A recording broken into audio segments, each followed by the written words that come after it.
ব্রেকের পরে আমরা আবার ফিরে এলাম। আমরা এখন একদম পড়াশোনার মধ্যে ঢুকি, ঠিক আছে? তার আগে আমার নাম সুরজিৎ সিংহ, আমি তোমাদের হার্ট স্কিল ট্রেনার, ঠিক আছে? আর আমার যিনি ট্রেনার, আমাকে যিনি ট্রেন করেছেন তিনি হলেন আমার গুরু ডক্টর মৈনাককর স্যার, ঠিক আছে? তিনি হচ্ছে ডক্টর মৈনাককর স্যার, আমি ওনার কাছে ট্রেনিং হয়ে, ঠিক আছে? দেখো এবার আমরা আজকে যে সিস্টেমটা সম্পর্কে পড়বো, ঠিক আছে? সিস্টেমটা হচ্ছে হিউম্যান রেসপিরেটরি সিস্টেম, ঠিক আছে? আমরা আজকে পড়বো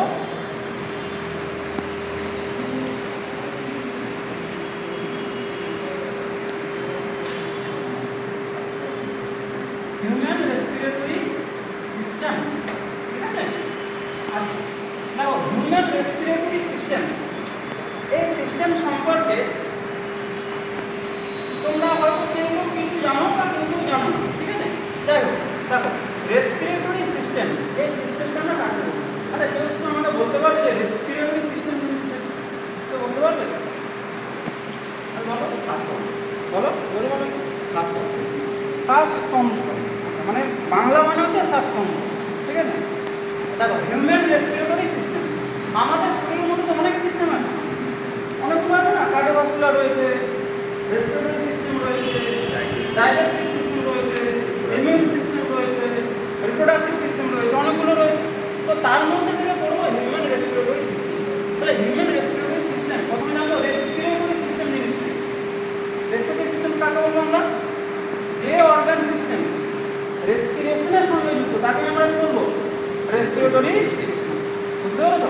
তাও সায়েন্স আমরা মুখস্থ করবো না, সায়েন্স কী করবো? বুঝে পড়বো, ঠিক আছে? আমরা ছবির মাধ্যমে পড়বো, একদম ছবির মাধ্যমে বুঝে পড়বো, এবং যতটা এখানে পড়বো ততটাই তোমাদের জন্য এনাফ, ঠিক আছে? অনেকটাই ডিটেলসে পড়বো, এতটাই কিন্তু তোমাদের ইন্টারভিউ ধরবে না, তবু আমি অনেকটাই ডিটেলসে তোমাদেরকে পড়াবো, যতটা পড়াবো এতটাই এনাফ, ঠিক আছে? তাহলে এই রেসপিরেটরি সিস্টেমকে যদি আমরা ছোটো করে সামারি বলি, কী বলবো তাহলে? The organ system which is related to respiration is called respiratory system. যে তন্ত্র রেসপিরেশনের সঙ্গে যুক্ত তাকে আমরা কি বলবো? রেসপিরেটরি সিস্টেম, ঠিক আছে? The organ system which is related to respiration is called respiratory system. এবার সেটা আমরা কাজ করছি হিউম্যান, তাহলে সেটা আমরা কি বলবো? Human respiratory system. তোমরা তো এমআর হবে, হিউম্যানের এমআর, তাহলে আমরা কি করবো? হিউম্যান সম্পর্কে বলবো, সেটা হলো আমরা হিউম্যান রেসপিরেটরি সিস্টেম। তাহলে আমাদের আরেকটা জিনিস জানতে হবে যে রেসপিরেশন কথাটা বলতে, তাই না? বললাম না the organ system which is related to respiration, respiration কথা বলতে যেটা আমাদেরকে জানতে হবে। দেখো রেসপিরেশনকে আমরা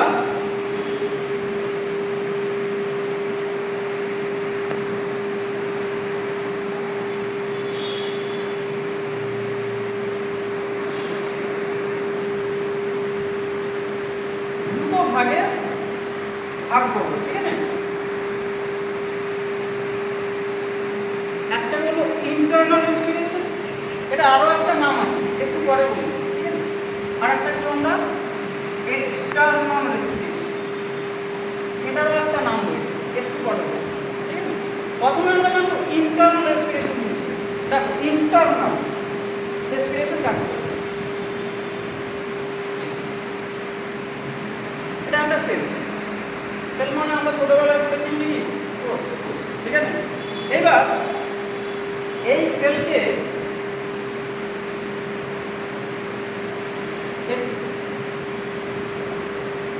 ঘিরে রয়েছে ব্লাড ক্যাপিলারি। আমরা জানি সেলকে ঘিরে কি থাকে? Blood capillary. ব্লাড ক্যাপিলারি মানে কি? রক্ত জালক। তোমরা ছোটো ক্লাসে হয়তো পড়েছো যে রক্ত জালক থাকে না, রক্তবাহ থাকে, শিরা, ধমনী, রক্ত জালক, পুরো তোমরা পড়েছো মোটামুটি, যারা আর্টস স্টুডেন্ট তারাও পড়েছো, এটা সায়েন্সের স্টুডেন্টরা তো জানো এটা। তো একটা সেল রয়েছে, সেলকে ঘিরে রয়েছে কি? রক্ত জালক, ব্লাড ক্যাপিলারি। এইবার এই ব্লাড ক্যাপিলারি দিয়ে কি যায়? রক্ত যায়, ব্লাড রক্ত যাচ্ছে। এবার এই যে রক্তটা যাচ্ছে এর মধ্যে রয়েছে অক্সিজেন, কি রয়েছে? অক্সিজেন, ঠিক আছে? এই অক্সিজেনটা কি হবে? এই সেলের ভেতরে প্রবেশ করবে। অক্সিজেন কি হবে? সেলের ভেতরে প্রবেশ করবে, ঠিক আছে? কেন প্রবেশ করবে? পড়েছো হয়তো তোমরা ছোটো ক্লাসে, যেগুলো অক্সিজেন হলে কী হবে? এটিপি তৈরি হয় না? এটিপি তৈরি যদি লাগে? অক্সিজেন লাগে। এপি মানে কি? এনার্জি। এপি মানে কি? এনার্জি। এনার্জি তৈরি করতে গেলে কি লাগবে? অক্সিজেন লাগবে।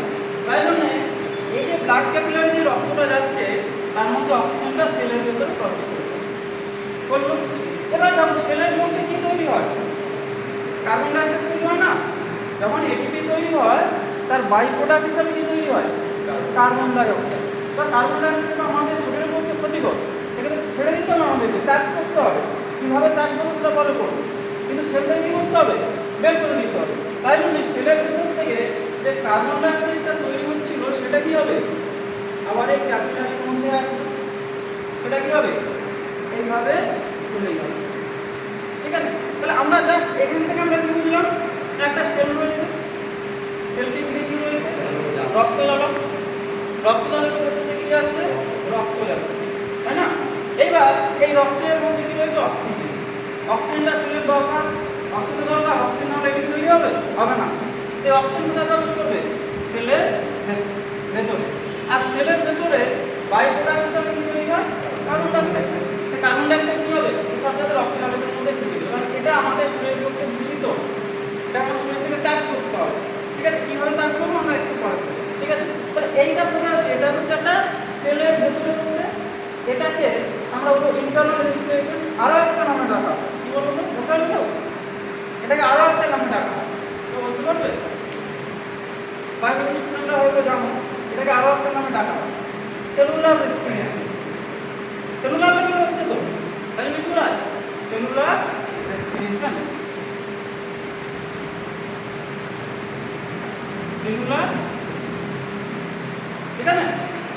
তাহলে এটা বলবো আমরা ইন্টারনাল রেসপিরেশন। এবার দেখো এক্সটার্নাল রেসপিরেশন। দেখো এক্সটার্নাল রেসপিরেশনকে আমরা আরেকটা নামে চিনি, সেটা হচ্ছে ব্রিদিং। কি নামে চিনবো? ব্রিদিং। আচ্ছা আমাকে বলতে হবে ব্রিদিং জিনিসটা বলো। শ্বাস গ্রহণ, শ্বাস ছেড়ে দাও, তাই তো? মানে ব্রিদিং দেখো, আমরা যদি বলি ব্রিদিংয়ের দুটো পার্টস রয়েছে। ঠিক আছে? একটা হচ্ছে কি আমরা এনভায়রনমেন্ট থেকে কি অক্সিজেন, তাই তো? এনভায়রনমেন্ট থেকে নেই অক্সিজেন, আর এনভায়রনমেন্টের মধ্যে কি ছেড়ে দেয়? আর এটা কি ঠিক বললে? এটা কি ঠিক বললে? এনভায়রনমেন্ট থেকে আমরা অক্সিজেন নিচ্ছি, কার্বন ডাইঅক্সাইড ছেড়ে দিচ্ছি, এটা ঠিক? হ্যাঁ, অক্সিজেনের সাথে সাথে আরও অনেক কিছু আছে। আমরা এতদিন পর্যন্ত কি জানি? আমরা যে ইনহেল করছি একটাকে এনভায়রনমেন্ট থেকে লাংসের মধ্যে নিচ্ছি, সেটাকে আমরা কি বলি? ইন্সপিরেশন বা ইনহেলেশন, তাই না? এটা বাংলা বলায় কি? প্রশ্বাস। বাংলা বলায় কি? প্রশ্বাস। এবার আমরা এতদিন থেকে জানি কি? প্রশ্বাস মানে আমরা অক্সিজেন নেই, নিঃশ্বাস মানে কার্বন ডাইঅক্সাইড ছেড়ে দিই। তো আমাদের নাকের মধ্যে কি এরকম কোনো ফিল্টার বসানো আছে যে আমরা এনভায়রনমেন্টে শুধু অক্সিজেনটাই আমাদের লাংসে যাবে, বাকিদেরকে আটকে দেবে, বা যখন ছাড়বো শুধু কার্বন ডাইঅক্সাইডটাই আসবে, বাকিরা আসবে না, এরকম কোনো ফিল্টার আছে? নেই। তাহলে ইন্সপিরেশন মানে শুধুমাত্র অক্সিজেন নিচ্ছি সেটা নয়, অক্সিজেনের সাথে কি যাচ্ছে? এনভায়রনমেন্টের মধ্যে যত গ্যাস আছে সবই যাচ্ছে। নাইট্রোজেন আছে, নাইট্রোজেন সব থেকে বেশি, তাহলে সবাই যাচ্ছে, কিন্তু এক্সচেঞ্জ, গ্যাসের এক্সচেঞ্জটা কার হচ্ছে? অক্সিজেন আর কার্বন ডাইঅক্সাইড। বোঝাতে পারলাম? ঠিক আছে? তাহলে এতদিন আমরা একটা ভুল কনসেপ্ট জানতাম যে আমরা প্রশ্বাস নিচ্ছি মানে শুধু অক্সিজেন নিচ্ছি, কার্বন ডাইঅক্সাইড ছেড়ে দিচ্ছি মানে নিঃশ্বাস শুধু কার্বন ডাইঅক্সাইড বেরিয়ে যাচ্ছে, সেটা কিন্তু নয়। বুঝতে পারলাম? যেমন ধরো আমি যদি তোমাকে বলি, বলো, তুমি বলো সূর্য কোন দিকে? তুমি বলো সূর্য কোন দিকে অস্ত যায়? এটা ঠিক বলবে? এটা ঠিক না, এটা ঠিক নয়। এটা সবাই বলে সূর্য কি কোনো কখনো ঘুরে? সূর্য তো সূর্য আবার পশ্চিম দিকে যাবে, সূর্য তো ফিক্স, ঘুরবে কে? পৃথিবী। তাহলে সূর্য কেন ঘুরবে? বুঝতে পারলাম? ঠিক আছে? তাহলে সূর্য কিন্তু পূর্ব দিকে ওঠে, পশ্চিম দিকে অস্ত যায়, এই কনসেপ্টটা কিন্তু ভুল। সবাই বলি আমরা, কিন্তু এটা ঠিক নয়। ঠিক একইভাবে প্রশ্বাস মানে শুধু অক্সিজেন নেবো, বাকিদেরকে নেবো না, নিঃশ্বাস মানে কার্বন ডাইঅক্সাইড ছেড়ে দেবো, বাকিদেরকে ছাড়বো না, সেটাও কিন্তু ভুল। বুঝতে পারলাম? তাহলে এই যে ব্রিদিং বা এক্সটার্নাল রেসপিরেশন, এটার মধ্যে কি থাকবে? তাহলে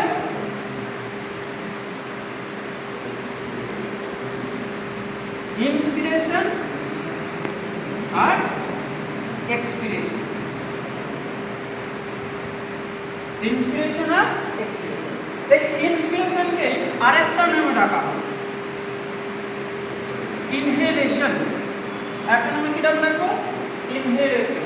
ঠিক একইভাবে এক্সপিরেশন এটাকেও আরেকটা নামে ডাকবো এক্সহেলেশন। ইন মানে কি? মধ্যে তো, তাহলে আমরা এনভায়রনমেন্ট থেকে যখন লাংসের মধ্যে এয়ার প্রবেশ করাবো সেটা কিন্তু কোনো কিছু ইন্সপিরেশন। আবার যখন ছেড়ে দেবো তখন সেটা বলবো এক্সপিরেশন। দেখো এইবার এখানে আর একটা জিনিস দেখো, যখন আমাদের লাংসের মধ্যে ইন্সপিরেশন হচ্ছে, এয়ার প্রবেশ করছে, তারপরে কি ঘটনা হচ্ছে? গ্যাসিয়াস এক্সচেঞ্জ করছে, তাই না? আচ্ছা তোমরা আমাকে বলতে পারবো লাংসের মধ্যে গ্যাসিয়াস এক্সচেঞ্জ হচ্ছে লাংসের কোথায় হচ্ছে? মানে আমরা ছোটো ক্লাসে বই একটা পড়েছি মোটামুটি, আমি ডিটেলস আরও বলবো তোমাদেরকে। বলতে পারবো তো? বলো বলো। ট্রাকিয়া, ট্রাকিয়া গ্যাসিয়াস এক্সচেঞ্জ, তাই তো? তুমি বলতে পারবে? ঠিক আছে, দেখো ট্রাকিয়ায় কিন্তু গ্যাসিয়াস এক্সচেঞ্জ হয় না, ঠিক আছে? ট্রাকিয়া হচ্ছে বয়ে নিয়ে যায়, এয়ারটাকে বয়ে নিয়ে যায়। তোমরা ছোট ক্লাসের বইয়ে পড়েছো, বায়ুথলি কথাটা শুনেছো তো? শুনেছো তো বায়ুথলি? মেজর স্থান যেখানে গ্যাসিয়াস এক্সচেঞ্জের প্রধান স্থান কি? বায়ুথলি, বা ইংলিশে বলা হয় কি, একটা বলবো অ্যালভিওলাস। ছিল না ছোট ক্লাসের বইয়ে? অ্যালভিওলাস, বুঝতে পারছো? সবাই বুঝতে পারছো? তাই অ্যালভিওলাসের মধ্যে কি হয়? গ্যাসিয়াস এক্সচেঞ্জ, ঠিক আছে? দেখো এবার ধরো এটা একটা অ্যালভিওলাস, এরকম বাল্বের মতো রয়েছে, বা এটাকে একটু তুমি সেটাকে একটু আলাদা করতে পারো।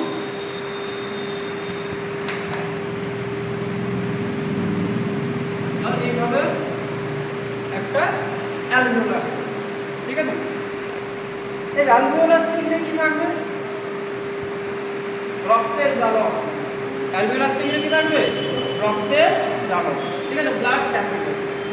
আর এইভাবে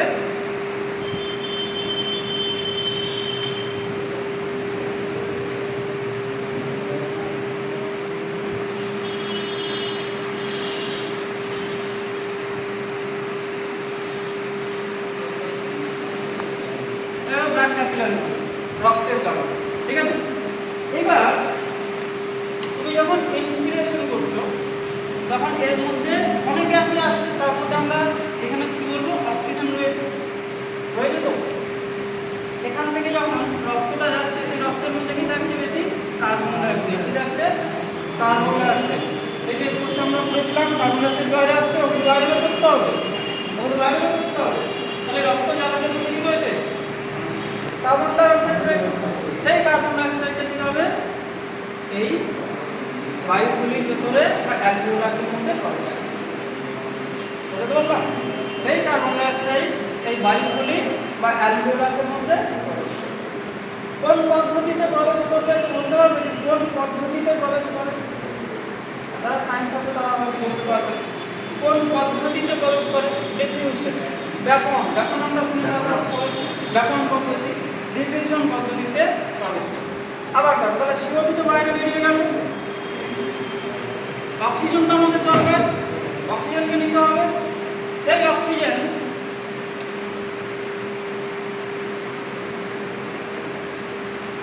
কি হবে? রক্তজালকের মধ্যে প্রবেশ করবে। সেই একই ব্যাপন বসে যাবে। হ্যাঁ, বসে নয়, আগে যাবে হার্টে, আগে যাবে হার্টে।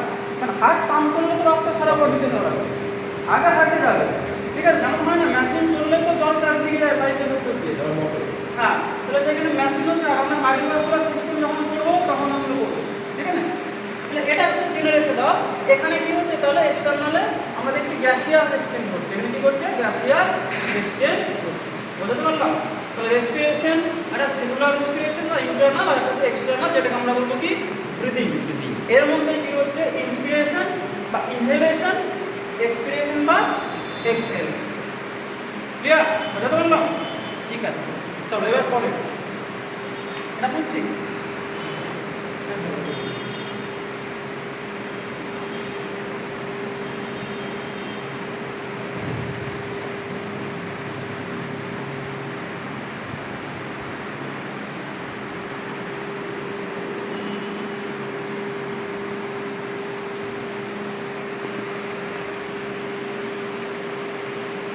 এবার দেখো আমাদের রেসপিরেটরি সিস্টেম যখন করব আমাদের একটা কি থাকবে, এর একটা ওপেনিং থাকবে যেখান থেকে এটা শুরু হবে। এই রেসপিরেটরি সিস্টেম কোথা থেকে শুরু হচ্ছে বলো? নেজাল ওপেনিং, ঠিক আছে? তাহলে আমরা নস্ট্রিল বলি অনেক, এটা বলবো এক্সটার্নাল নস্ট্রিল, তাই না? বুঝতে পেরে তো? শুধু কি নেজাল ওপেনিং থেকে হয়, তুমি শুধু নাক থেকেই কথা না, মুখ থেকে না, মুখ থেকে তো না। তাহলে মাউথ থাকে কি, মাউথের যে ওপেনিং এটাতেও হবে, ঠিক আছে? তাহলে এখান থেকে শুরু হচ্ছে আমাদের মাউথের ওপেনিং, ঠিক আছে? আর নস্ট্রিল, এই দুটো থেকে কি হচ্ছে রেসপিরেটরি সিস্টেম ট্র্যাক যেটা শুরু হচ্ছে। এবার এটা আমরা ছবির মাধ্যমে, ঠিক আছে? আমরা ডায়াগ্রাম করে সেখান থেকে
দেখো এটাকে আমরা কি বলবো? নেজাল ওপেনিং বা এক্সটার্নাল নস্ট্রিল, নেজাল ক্যাভিটি বলতে পারো, ঠিক আছে? এটা আমরা কি বলবো? মাউথের ওপেনিং, ঠিক আছে? এই যে মাউথের ওপেনিং আমাদের, এটাকে তোমরা মাউথ ক্যাভিটিও বলতে পারো, ঠিক আছে? এইবার দেখো নেজাল ওপেনিং এর পুরো একটা চেম্বার রয়েছে, একটা পথ রয়েছে না, এই চেম্বারটা এতটা, এটা আমরা কি বলবো? নেজাল চেম্বার, ঠিক আছে? Nasal chamber. তারপরে দেখো এই মাউথ ক্যাভিটির পরে এই এতটার মতো অংশ রয়েছে যেখানে দেখো এই যে নেজাল চেম্বার এসে একসঙ্গে মিলে গেছে আর মাউথ ক্যাভিটির এটা মিলে গেছে। অর্থাৎ এই যে পোর্শনটা ধরো, এই যে পোর্শনটা এখন যে পোর্শন এইখানে কি রয়েছে, যে একটা সাধারণ পথ রয়েছে। তখন আমরা নাক দিয়ে সাধারণত কি নিচ্ছি, এয়ার নিচ্ছি, তো মুখ দিয়ে কি নিচ্ছি, খাওয়ারও খাচ্ছি আবার এয়ারও নিচ্ছি। তাহলে নাক দিয়ে যে এয়ারটা নিচ্ছি সেই এয়ারটা কোথায় যাবে? এইভাবে যাচ্ছে। আমি এতটা পর্যন্ত গেলাম না, এখন এতটা পর্যন্ত যাবো, এগুলো পরে আলোচনা করবো, ঠিক আছে? এইভাবে যাচ্ছে। মুখ দিয়ে যে খাবারটা গেলাম সেটাও যাচ্ছে। এই রাস্তাটা তাদের মধ্যে কমন না, যেখানে এয়ারও যাবে আবার কি যাবে, খাওয়ারও যাবে, এয়ারও যাবে আর খাওয়ারও যাবে। এই কমন যে রাস্তা, এটা একটা নাম রয়েছে, এটা একটা নাম রয়েছে, ঠিক আছে? এটাকে বলা হয় ফ্যারিংস। কি বলা হয়? ফ্যারিংস, ঠিক আছে? এটা বলা হয় ফ্যারিংস। দেখো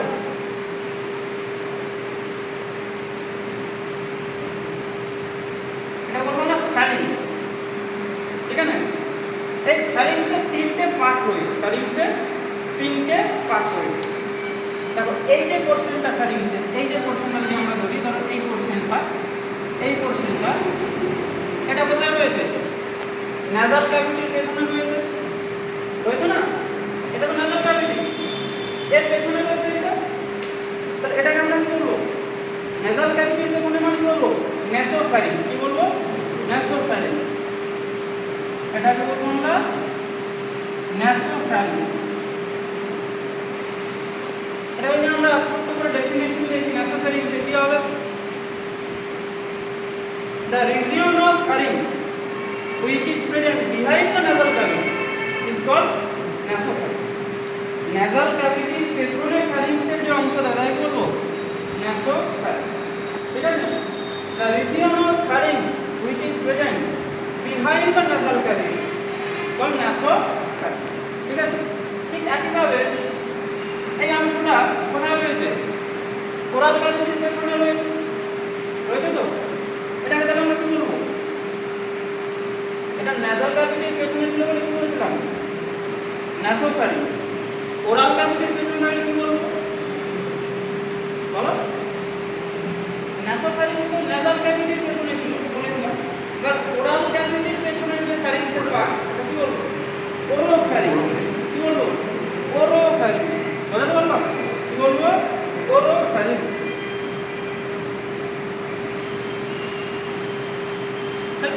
Oropharynx definition কি হবে? The region of pharynx which is present behind the oral cavity is called oropharynx. বুঝতে পারলাম? যে ওরাল ক্যাভিটির পেছনে যে ফ্যারিংসের অংশ থাকে সেটাকেই বলবো আমরা কি? ওরোফ্যারিংস। ঠিক আছে? তারপরে দেখো ফ্যারিংস চলে আসছে, আসার পরে দুটো আলাদা করতে ভাগ হয়ে গেছে না? ফ্যারিংস ভাগ হয়নি, মানে এটা দুটো আলাদা করতে হয়ে গেছে না? এর একটা আলাদা নাম আছে, আমরা পরে বলবো। তার আগে ফ্যারিংসের একদম শেষের যে পার্ট, ফ্যারিংসের শেষের পার্ট, এইগুলো ফ্যারিংস শেষ হয়ে যায় যতটা পর্যন্ত, এই শেষের পার্টটা একটা নাম আছে। ঠিক আছে? এর নাম কি?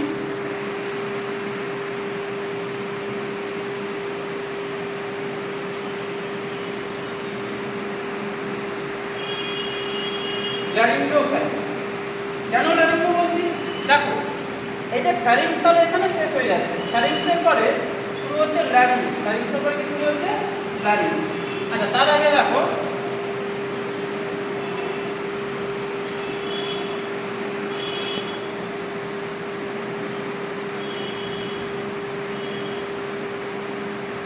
এই ফ্যারিংসে আসার পর দুটো রাস্তা আলাদা হয়ে যাচ্ছে, ফ্যারিংসে আসার পর দুটো রাস্তা আলাদা হয়ে যাচ্ছে। ঠিক আছে? সামনের দিকে যেটা রয়েছে এইটা, ঠিক আছে, দিকে যেটা রয়েছে এটাকে বলা হচ্ছে কি? ল্যারিংস। এটাকে বলবো আমরা ল্যারিংস। ঠিক আছে? এটাকে বলবো আমরা ল্যারিংস। ফ্যারিংস এখানে শেষ হয়ে গেল, ল্যারিঙ্গিও ফ্যারিংস ফ্যারিংস শেষ। এই ফ্যারিংস শেষ হয়ে দুটো রাস্তায় হবে আলাদা হয়ে যাবে। ঠিক আছে? এই যে দুটো রাস্তা আলাদা হয়ে যাবে তার সামনের দিকেটাই বলবো কি? এটা ল্যারিংস। কি বলবো? ল্যারিংস। তাহলে ল্যারিংসের পেছনে কি রয়েছে এটাকে আমরা কি বলবো? ল্যারিংসের পেছনে বলতে পারবো? ল্যারিংসের পেছনে এটাকে কে বলতে পারবে? বায়োলজি বায়োলজির সাথে কি বলতে পারবে? আর এটাকে বলা হয় ফুড পাইপ বা ইসোফেগাস। ফুড পাইপ বা ইসোফেগাস। ঠিক আছে? ফুড পাইপ বা ইসোফেগাস, এটাকে বলা হচ্ছে ফুড পাইপ বা ইসোফেগাস। ফুড পাইপ বা ইসোফেগাস। তাহলে ইসোফেগাসের বানান তুমি ও ই দিয়েও লিখতে পারো, আবার ই এস ও দিয়েও লিখতে পারো। ঠিক আছে? ও ই এস ও করলেও হবে বা ই এস ও, এটা বলে দুটো করলেই। ঠিক আছে? এটা বললাম আমরা ফুড পাইপ বা ইসোফেগাস। আমরা এই ফুড পাইপ নিয়ে পড়াশোনা করবো না, কারণ ফুড পাইপটা কার পার্ট? ডাইজেস্টিভ সিস্টেমের পার্ট। আমরা কি করবো? Respiratory system. তাই জন্য আমরা ফুড পাইপ নিয়ে পড়াশোনা করবো না। করবো কি আমরা? পরের পার্ট। ফ্যারিংসের পরের পার্ট কি রয়েছে? ল্যারিংস। কি রয়েছে? ল্যারিংস। ঠিক আছে? দেখো ল্যারিংসের আবার তিনটে পার্ট রয়েছে, ল্যারিংসের তিনটে পার্ট আছে। তিনটে পার্ট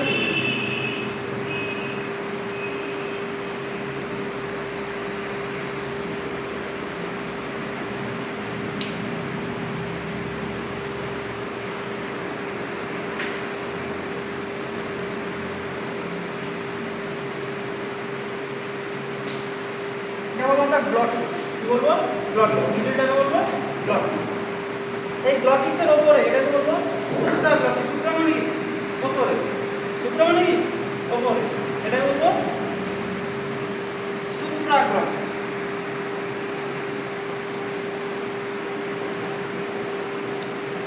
আমরা বলবো সুপ্রা গ্লটিস। আবার এই গ্লটিসের নিচে এটাকে বলবো সাব গ্লটিস। কি বলে? Sub glottis. সাব মানে কি? ঠিক আছে? Sub glottis.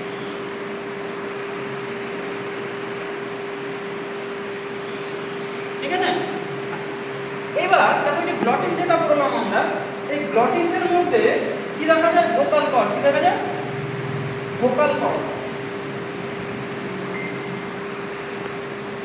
ভোকাল কর্ড গ্লটিসের মধ্যে, গ্লটিসের মধ্যে, গ্লটিস এখানে ভোকাল কর্ডের কাজ কি? সাউন্ড প্রোডাকশন করে। আমরা যে কথা বলছি, আমি যে কথা বলছি এটা আমার কে করছে? ভোকাল কর্ড কাজ করছে। তো তাহলে ভোকাল কর্ডের কাজ কি? সাউন্ড প্রোডাকশন করা।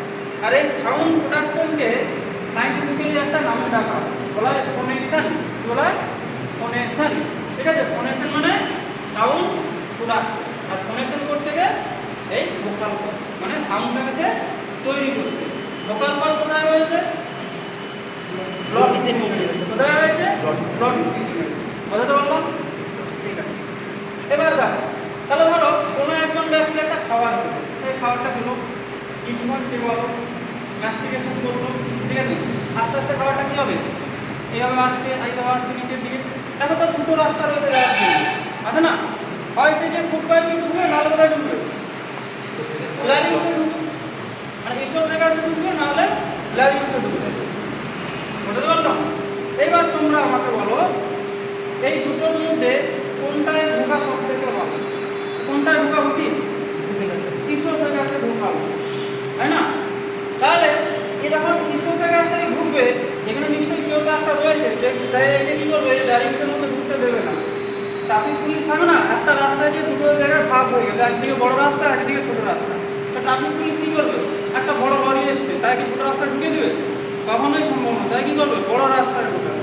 ঠিক একইভাবে যখন আমরা কোনো খাবার খাচ্ছি, এটা জলও হতে পারে, ঠিক আছে, তো সেই খাবারটা কোথায় যাবে? ইসোফেগাসের মধ্যে যাবে। কখনোই এই তোমার ল্যারিংসের মধ্যে আসবে, কখন আসবে আমি পরে আসবে, ঠিক আছে।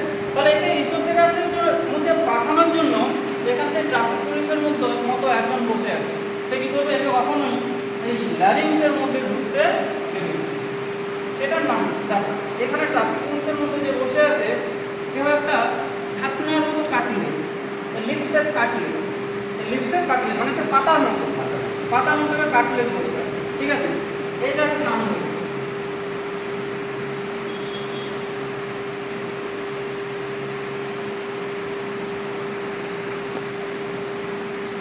এগুলো আমরা এপিগ্লটিস কি বলবো?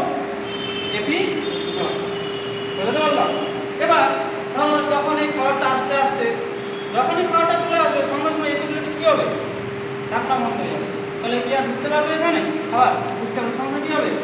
ফুড পাইপে এন্ট্রি করে যাবে। এটা নর্মাল, সাধারণ খাবার, কিন্তু আমাদের শ্বাসনালীর ভেতরে বা ল্যারিংসের ভেতরেও ঢুকে যায়। কখন ঢুকে আমি একটু পরে যাই। তাহলে এতটা পর্যন্ত বুঝতে পেরেছো তো? তাহলে তোমাদেরকে কি বলা হয়, কি বলো তো, আমাদের রেসপিরেটরি ট্র্যাক্ট কোথায় শুরু হচ্ছে? কী হবে বলো, একটু জোরে বলো। কোথায়? হ্যাঁ, নেজাল ক্যাভিটি, নেজাল ওপেনিং, মাউথের ওপেনিং, ঠিক আছে। দুটো বলতে হবে, কারণ তুমি নাক দিয়ে কি নেই, এয়ার, মুখ দিয়েও তো নেই, ঠিক আছে। আচ্ছা, এবার বলো যে এয়ার আর ফুড, এই দুটো যাওয়ার কমন পথ কোনটা? বলো। এয়ার আর ফুড, মানে এয়ারও যাচ্ছে আর ফুডও যাচ্ছে, ঠিক আছে। এই ট্র্যাকের মধ্যে কোথাও দিয়ে এয়ারও যেতে পারবে আর ফুডও যেতে পারবে, মানে দুজনের কমন পথ কি হবে? এই রিজিয়নটা না, এই রিজিয়নটা খাওয়ারও যাবে আর কি যাবে? এয়ারও যাবে। এটার নাম কি? এটার নাম কি? ফ্যারিংস। এবার বলো, ফ্যারিংসের কতগুলো রিজিয়ন রয়েছে? ফ্যারিংসের কতগুলো পার্ট রয়েছে? তিনটে পার্ট। কি কি রয়েছে? নেসোফ্যারিংস, নেজাল ক্যাভিটির পেছনে গিয়ে আমরা কি বলবো? নেসোফ্যারিংস। মাউথ ক্যাভিটির পেছনে কি বলবো? ওরোফ্যারিংস। ফ্যারিংসের একদম শেষের পার্টে কি বলবো? ল্যারিঙ্গোফ্যারিংস। ঠিক আছে, ল্যারিঙ্গোফ্যারিংস, ঠিক আছে, এটা আছে। এবার তারপরে ল্যারিংসের কতগুলো পার্ট রয়েছে? তিনটে। কি কি? গ্লটিস, সুপারগ্লটিস, সাবগ্লটিস। সুপ্রাগ্লটিস, গ্লটিস আর সাবগ্লটিস। এদের মধ্যে ভোকাল কর্ড কোথায় রয়েছে? গ্লটিস। ভোকাল কর্ডের কাজ কি? Sound production. সাউন্ড কি বলা হয়? সাইন্টিফিক্যালি ফোনেশন। কি বলা হয়? কি বলে? ফোনেশন। ঠিক আছে।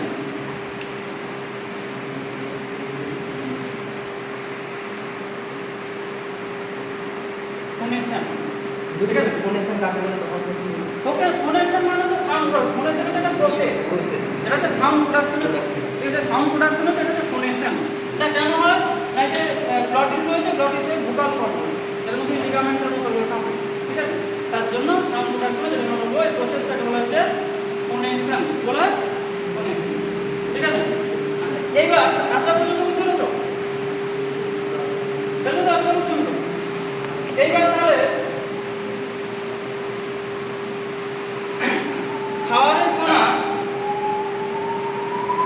ল্যারিংসের মধ্যে কখন প্রবেশ করবে? ঢুকে যায় না, মাঝে মাঝে আমাদের ল্যারিংসের মধ্যে তো খাবারের কণা ঢুকে যায়, আমাদের শ্বাসনালী ট্র্যাকের মধ্যে ঢুকে যায়, কখন প্রবেশ করবে বলো? এপিগ্লটিস যখন কাজ করবে না। আচ্ছা, এপিগ্লটিস কাজ করবে না বলে এরকম কিছু নয়।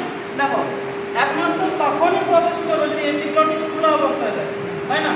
এপিগ্লটিস খোলা অবস্থায়। এবার এপিগ্লটিস কখন খুলে? দেখো, আমরা যখন নিঃশ্বাস ছাড়ছি, এখান থেকে কি যায়? এখান থেকে তো এয়ার যায়, এখান থেকে কি যাবে?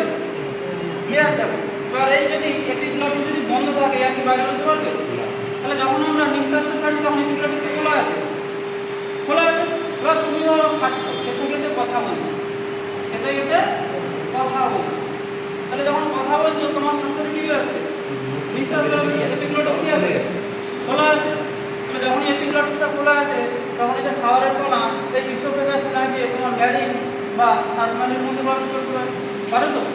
তাহলে যখনই তুমি কথা বলবে খেতে খেতে তখন এয়ারটাও সাথে সাথে বাইরে হয়ে যাবে, তখন কিন্তু এই ইসোফেগাস এইভাবে ওপেন হবে। ইসোফেগাস এপিগ্লটিস, ঠিক আছে, সরি এপিগ্লটিস এপিগ্লটিস ওপেন হবে। তখনই কি হবে? খাবারের কণার ভিতরে প্রবেশ করবে। যখনই প্রবেশ করে যায় তখন কি হয়? আমাদের ভীষণ লাগে, ভীষণ লাগে তো, ভীষণ লাগে। সাথে সাথে ভীষণ লাগার ফলে কি হয়? পুরো হাঁচি, আর কোনোটা বাইরে বেরিয়ে আসে। এই যে খাবারের কণা ল্যারিংসের ভেতরে প্রবেশ করছে বা আমাদের শ্বাসনালীর ভেতরে প্রবেশ করে যাচ্ছে যখন, সেই ঘটনাটা বলে ফুড অ্যাসপিরেশন। কি বলে? Food aspiration. লিখে নাও।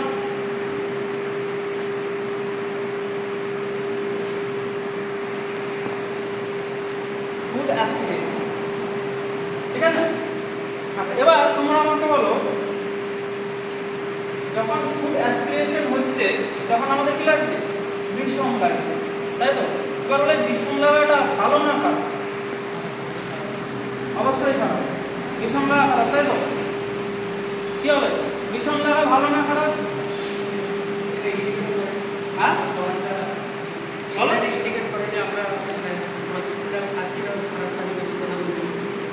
খারাপ কাজ করছে সেটা ইন্ডিকেশন, তাই তো? তুমি যে খেতে গেলে কথা বলছো তার জন্য ওটা খারাপ, ওটা বিষম লাগা।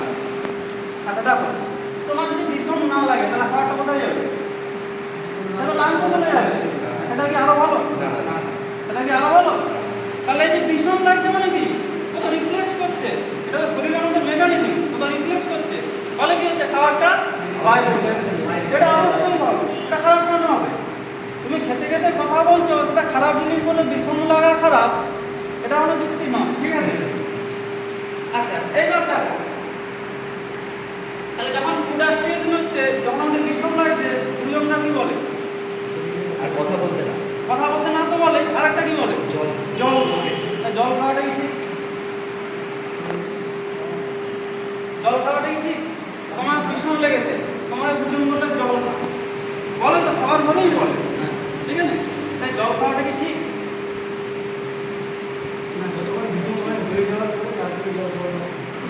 হ্যাঁ, কিছুটা তখন ঠিক বলেছো। তখন তো খাবারটা তো তখন আবার রিফ্লেক্স আমার পেছনে চলে আসছে, মুখের দিকে চলে আসছে। হ্যাঁ। তখন যদি জলটা খাই তখন আপনার এই যে পোর্শনটা আছে আপনার এপিগ্লটিস, না যে পর্দাটা আছে ওই পর্দাটার নাম হচ্ছে এপিগ্লটিস। এপিগ্লটিস তো ঢাকা হয়ে গেল, যে জল খেলাম সেই খাবারটা আমার পেটে চলে গেল।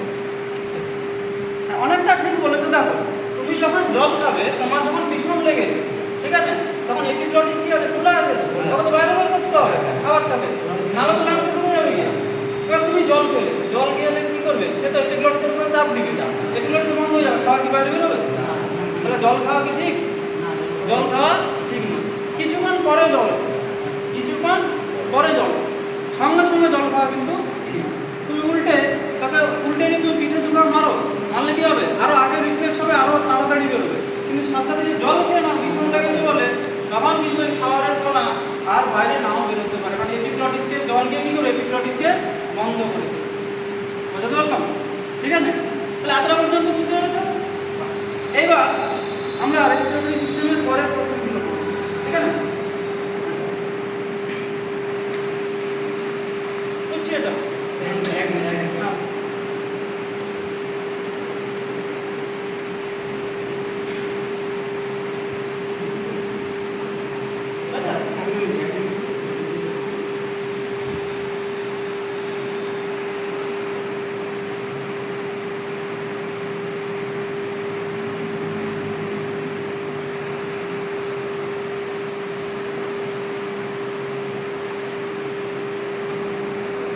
এবার ল্যারিংসের পরে রেসপিরেটরি সিস্টেমের কোন পার্টটা থাকে? ল্যারিংসের পরে কি বলতে হবে? ল্যারিংসের পরে রেসপিরেটরি সিস্টেমের কোন পার্ট থাকে বা রেসপিরেটরি ট্র্যাকের কোন পার্ট থাকে? পারবে কি বলতে? বলো। ট্র্যাকিয়া। গুড, ট্র্যাকিয়া থাকে, ঠিক আছে? তাহলে ল্যারিংস শেষ, শুরু হচ্ছে কি? ট্র্যাকিয়া, ঠিক আছে?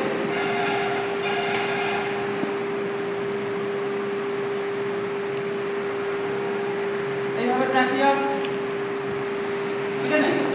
দেখো ট্র্যাকিয়া কত দূর পর্যন্ত আসবে? Up to mid thoracic cavity, up to mid thoracic cavity. আর থোরাসিক ক্যাভিটি কোন জিনিসটা দেখো, আমাদের যে আমরা ট্রাঙ্ক বলি যেটা, মানে যেটা দেহ বলছি আমরা এটাকে, ঠিক আছে? এর কি হয়? আপার পোর্শন একটা আছে, লোয়ার পোর্শন আছে। লোয়ার পোর্শনটাকে আমরা কি বলি? পেট, ঠিক আছে? পেট আমরা গ্রাম্য ভাষায় পেট বলি, কিন্তু বিজ্ঞানের ভাষাটাই কি বলা আছে? অ্যাবডোমেন, বলো না? অ্যাবডোমিনাল ক্যাভিটি, এর নিচেটা আমরা কি বলি? অ্যাবডোমেন বলা, অ্যাবডোমেন। আর ওপরটা কি বলা? থোরাসিক। কেন থোরাসিক? দেখো আমাদের এখানে একটা খাঁচার মতো অংশ রয়েছে না, এটা বলে থোরাসিক কেজ, কি বলা? থোরাসিক। অর্থাৎ এটা যদি আমাদের একতলা হয়, এটা কি হবে? তাহলে অ্যাবডোমেনটা নিচের দিকে রয়েছে একতলা, থোরাসিকটা উপর দিকে রয়েছে। এই থোরাসিকের মিডল, থোরাক্স দোতলায়। হ্যাঁ, এই থোরাসিকের মিডল পোর্শন যেটা হচ্ছে মিড থোরাসিক ক্যাভিটি। ভিতরে একটা ক্যাভিটি রয়েছে, এটা হলো মিড থোরাসিক ক্যাভিটি। এই মিড থোরাসিক ক্যাভিটিতে আসার পর এই যে ট্রাকিয়া, এটা দুটো ভাগে ভাগ হয়ে যায়। ট্রাকিয়া দুটো ভাগে ভাগ হয়ে যায়, ঠিক আছে? তাহলে ট্রাকিয়া এলো সেইভাবে দুটো ভাগে ভাগ, ঠিক আছে? ট্রাকিয়া এসে দুটো ভাগে ভাগ,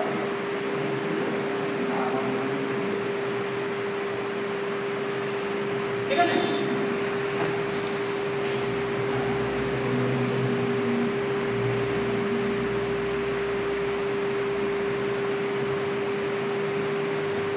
ট্রাকিয়ার মধ্যে আমরা কি দেখতে পাবো? এইভাবে সিসেটেড কার্টিলেজ দেখতে পাবো। আমরা আস্তে আস্তে দেখছি, কোথায় কোথায় দেখতে পাবো। আমরা প্রথমে ট্রাকিয়ার মধ্যেই আঁকবো, ঠিক আছে? আরও রয়েছে, আস্তে আস্তে আঁকবো। এটা ট্রাকিয়ার মধ্যে আঁকবো। দেখো এইবার যখনই ট্রাকিয়া দুটো ভাগে ভাগ হয়ে যাচ্ছে, ট্রাকিয়া যখনই দুটো ভাগে ভাগ হয়ে যাচ্ছে, তখন এদের একটা নাম রয়েছে। দেখো একটা ডান দিকে চলে যাচ্ছে, একটা বাম দিকে। আচ্ছা আমাদের কতগুলো লাংস থাকে?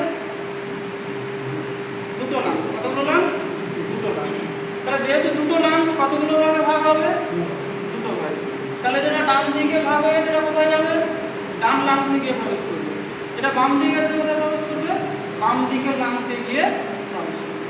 বুঝতে পারলাম? ঠিক আছে। তারপরে ট্রাকিয়া যখনই ভাগ হয়ে গেল দুটো, বাম দিকে আর ডান দিকে, এদের একটা নাম রয়েছে, এদেরকে একটা নামে ডাক, ঠিক আছে? দেখো দুটোকে যদি আমরা একসঙ্গে ধরি, এটা হলো আমরা প্রাইমারি ব্রঙ্কাস।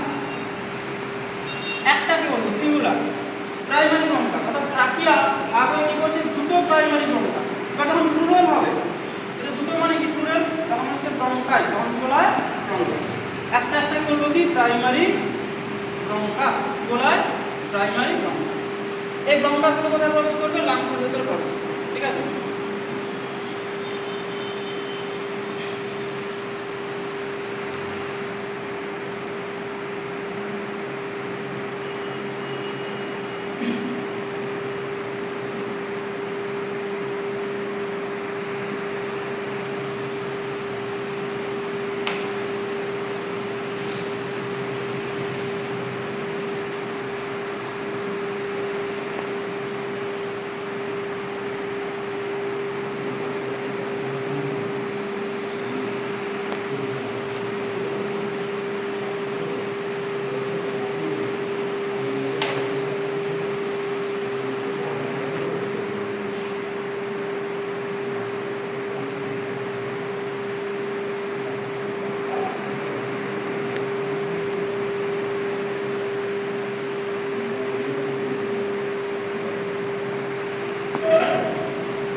এদিকে থেকে আমরা বলবো কি? রাইট সাইডের লাম, এটা ডান দিক। আমি যদি এইভাবে দাঁড়াই, কি হবে? এদিকটা কি হবে? ডান দিকের দিকটা কি হবে? বাম দিক। তাহলে এটাকে বলবো আমরা কি? ডান দিকের লাম। দুটো হলে লাম, একটা হলে কি হবে? লাম। মানে কি করে লাম, একটা হলে কি হবে? লাম। তাহলে এটা করবো আমরা কি? রাইট লাম। এটাই করবো লেফট লাং হয়ে গেল। আচ্ছা এইবার দেখো যখনই প্রাইমারি ব্রঙ্কাস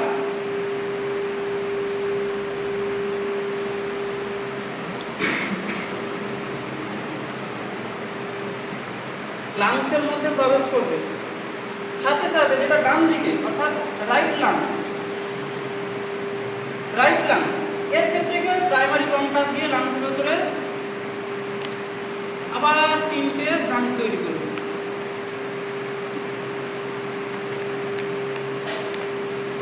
এইভাবে তিনটে ব্রাঞ্চ বুঝতে পেরেছ? আর যেটা লেফট লাং রয়েছে,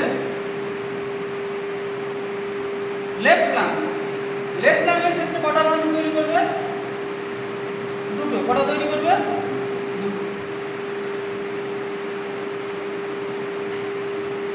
দুটো। ঠিক আছে? অর্থাৎ প্রাইমারি ব্রঙ্কাস যখন রাইট লাংয়ে গিয়ে প্রবেশ করবে কতগুলো ব্রাঞ্চ তৈরি করবে? তিনটে ব্রাঞ্চে সে ভাগ হয়ে যাবে। আবার প্রাইমারি ব্রঙ্কাস যখন লেফট লাংয়ে প্রবেশ করবে কতগুলো ব্রাঞ্চ তৈরি করবে? দুটো ব্রাঞ্চে ভাগ হয়ে যাবে। আচ্ছা কেউ বলতে পারবো আমাকে যে এইদিকে তিনটে ব্রাঞ্চ তৈরি করছে, এদিকে দুটো ব্রাঞ্চ তৈরি করছে কেন? আর কোনো আইডিয়া আছে? বলতে পারবে যে এই যখন ডান দিকে প্রবেশ করছে প্রাইমারি ব্রঙ্কাস যে তিনটে ব্রাঞ্চ তৈরি করছে, কিন্তু বাম দিকে যখন প্রবেশ করছে দুটো ব্রাঞ্চ তৈরি করছে কেন? কার কোনো আইডিয়া আছে? বলতে পারবে? ঠিক আছে, ভালো, আমরা শিখতে এসেছি, শিখবো। দেখো আমরা ছোটবেলায় পড়েছিলাম 9 10 বই এটা আছে যে রাইট যে লাংটা রয়েছে এর কতগুলো লোক? তিনটে লোক। কতগুলো লোক? তিনটে লোক, 3 লোক। লোক আমরা ডিটেলস একটু পরে পড়বো। এর কতগুলো লোক? তিনটে লোক। আর এর কতগুলো লোক? দুটো। যেহেতু তিনটে লোক তাই জন্য কটা ব্রাঞ্চ তৈরি করবে? তিনটে ব্রাঞ্চ। তাহলে রাইট লাংসে কতগুলো লোক? তিনটে। লেফট লাংসে কতগুলো লোক? যেহেতু দুটো লোক তাই জন্য এখানে দুটো ব্রাঞ্চ। যেহেতু এখানে তিনটে লোক তাই জন্য এখানে তিনটে ব্রাঞ্চ। বোঝাতে পারলাম? আচ্ছা এবার দেখো প্রাইমারি ব্রঙ্কাস কিন্তু ভাগ করলো আরো, এদের একটা আলাদা নাম হবে। এবার এদের তো একটা আলাদা নাম দিতে হবে। এদের নাম কি দেবে? এদেরকে বলা হয় সেকেন্ডারি ব্রঙ্কাস। কি বলা হবে?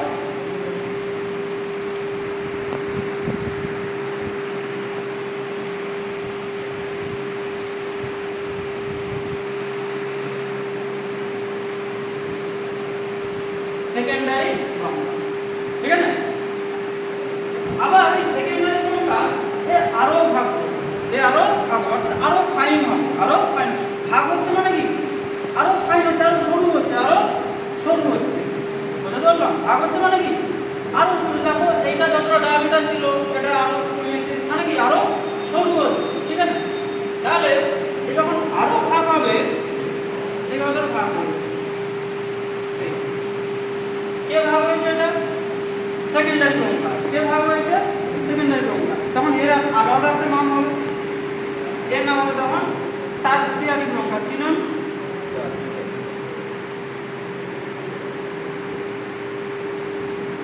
Tertiary bronchus. তাহলে এতটা পর্যন্ত আমরা কি শিখলাম? ট্রাকিয়া মিড থোরাসিক ক্যাভিটিতে আসার পর কি হয়? দুটো ভাগে ভাগ হয়ে যাচ্ছে। এই ভাগগুলো আমরা কি বলছি? একটাকে প্রাইমারি ব্রঙ্কাস বলে, একটাকে প্রাইমারি ব্রঙ্কাস। এই ব্রঙ্কাস কোথায় প্রবেশ করছে? যখনই সে রাইট লাংসে প্রবেশ করবে কতগুলো ব্রাঞ্চ করবে? তিনটে ব্রাঞ্চ। কেন তিনটে? রাইট লাংয়ে তিনটে লোব আছে, তিনটে লোব। ঠিক আছে? তাহলে প্রাইমারি ব্রঙ্কাসের তিনটে ব্রাঞ্চ তৈরি করছে, এদেরকে আমরা কি বলবো? Secondary bronchus. কি বলবো? Secondary bronchus. সেকেন্ডারি ব্রঙ্কাস আবার ভাগ হয়ে যাচ্ছে, এটা কি বলবো? Tertiary bronchus. কি বলা হয়? Tertiary bronchus. বুঝতে পারলাম? এখানে ব্রঙ্কাস শেষ, এখানে ব্রঙ্কাস শেষ। ঠিক আছে? আর এটা মনে রাখবে এই যে ব্রঙ্কাসে কি থাকে? এইভাবে কাটলেজ থাকে। কি থাকে? কাটলেজ। ব্রঙ্কাসে কি থাকে? কাটলেজ।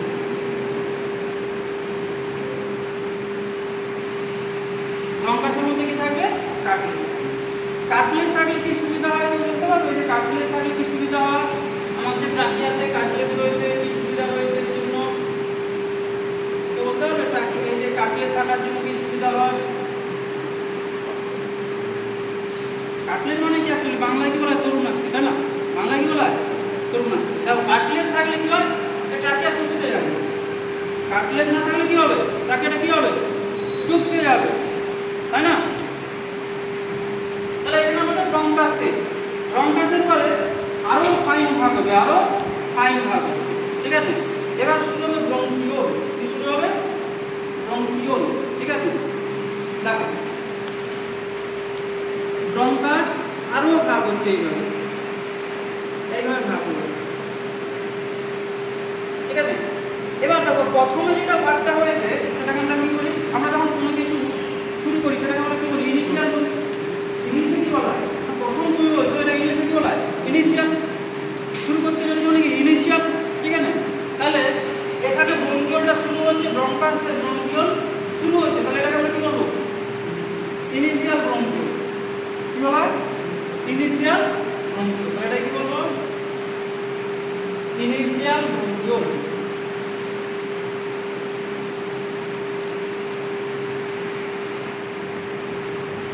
ইনিশিয়াল ব্রঙ্কিওল, ঠিক আছে?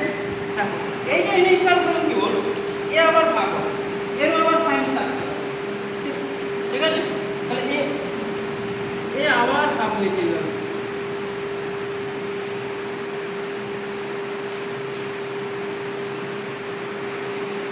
ইনিশিয়াল ব্রঙ্কিওল যখন ভাগ হবে সেটাকে আমরা কি বলবো, টার্মিনাল ব্রঙ্কিওল। কি বলা হয়?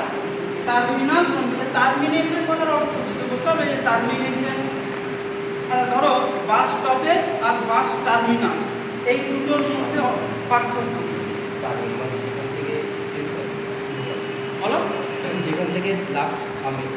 যেখানে বাস থামে কতক্ষণের জন্য।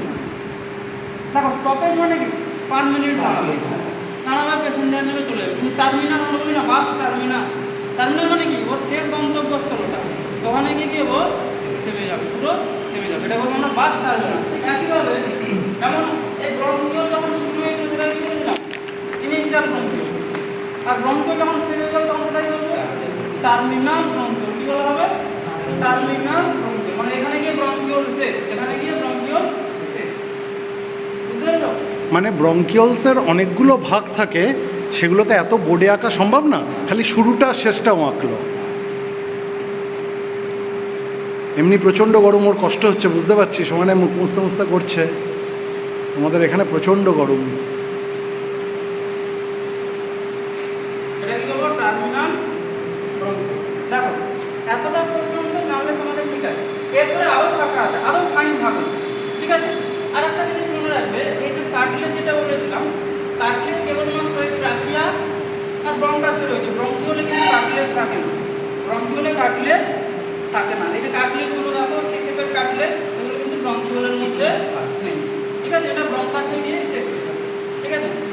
এরপরে এই ব্রঙ্কিওল আরো ফাইন শাখায় ভাগ হবে, মানে কি যত তুমি এই ট্রাকিয়া করে যত ভাগ করবে তার ডায়ামিটারটা কি হবে, ততই কমবে, এবং স্মুথ মাসেল ততই বাড়বে, স্মুথ মাসেল ততই বাড়বে। ধরো এটা হচ্ছে আমরা আরো ভাগ করব, ঠিক আছে?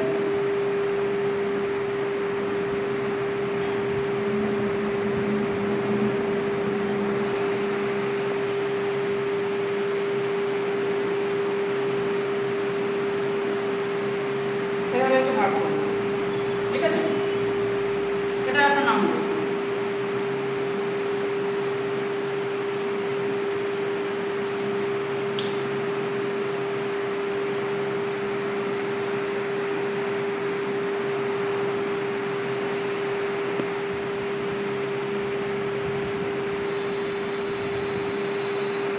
পালমোনারিটা, এটা বলবো পালমোনারি বা পালমোনারি ব্রঙ্কিওল বলা যেতে পারে, ঠিক আছে? Respiratory bronchiole. রেসপিরেটরি ব্রঙ্কিওল বলা যেতে পারে, ঠিক আছে?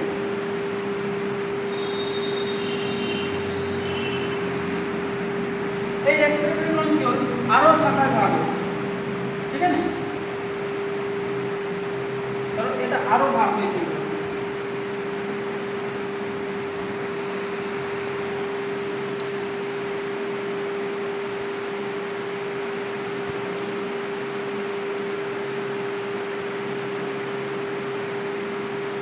অ্যালভিওলার ডাক্ট, তখন এটাকে নাম কি দেবো, অ্যালভিওলার ডাক্ট।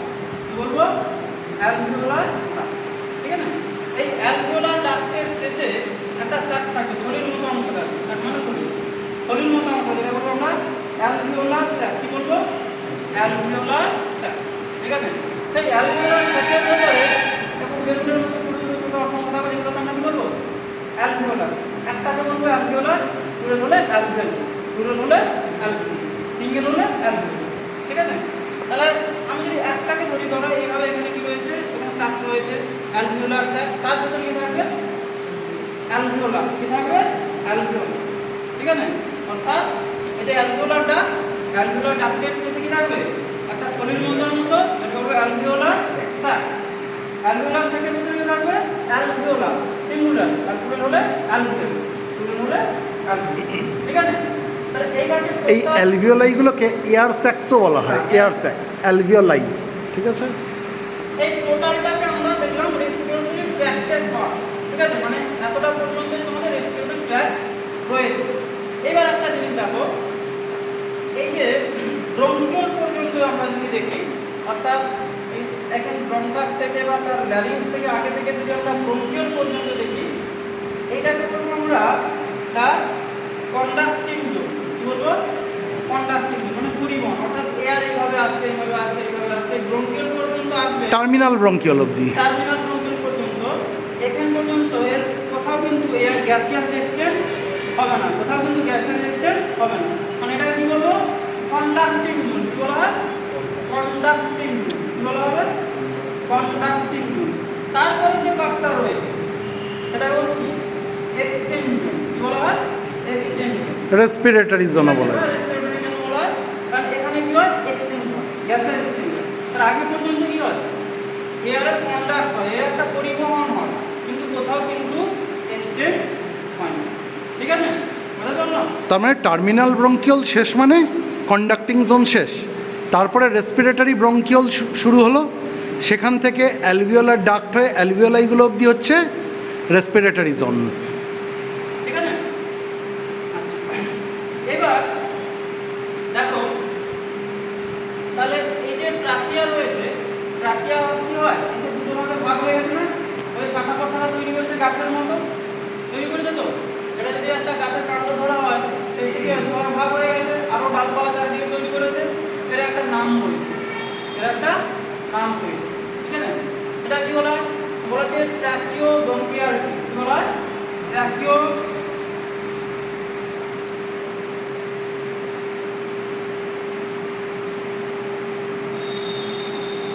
ব্রঙ্কিয়াল, ট্রাকিও ব্রঙ্কিয়াল, কোনটাকে বলবো? এই যে ট্রাকিয়া, ট্রাকিয়া আছে কি হয়? দুটো ভাগে ভাগ হয়ে গেছে, হয়ে গাছের মতো শাখা প্রশাখা তৈরি করেছে, ট্রাকিও ব্রঙ্কিয়াল বলা হবে, ট্রাকিও ব্রঙ্কিয়াল, বুঝতে পারলাম?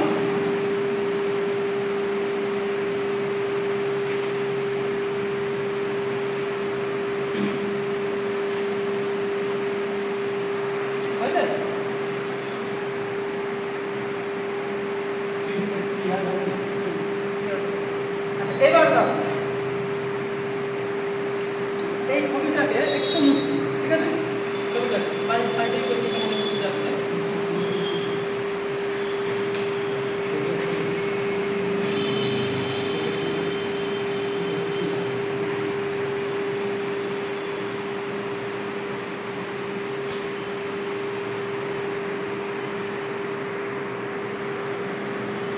ঠিক আছে?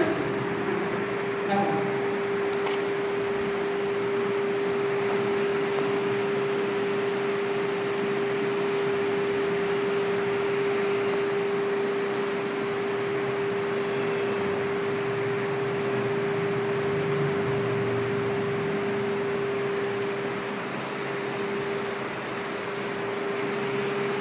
এই যে ট্রাকিয়া রয়েছে আমাদের, ঠিক আছে?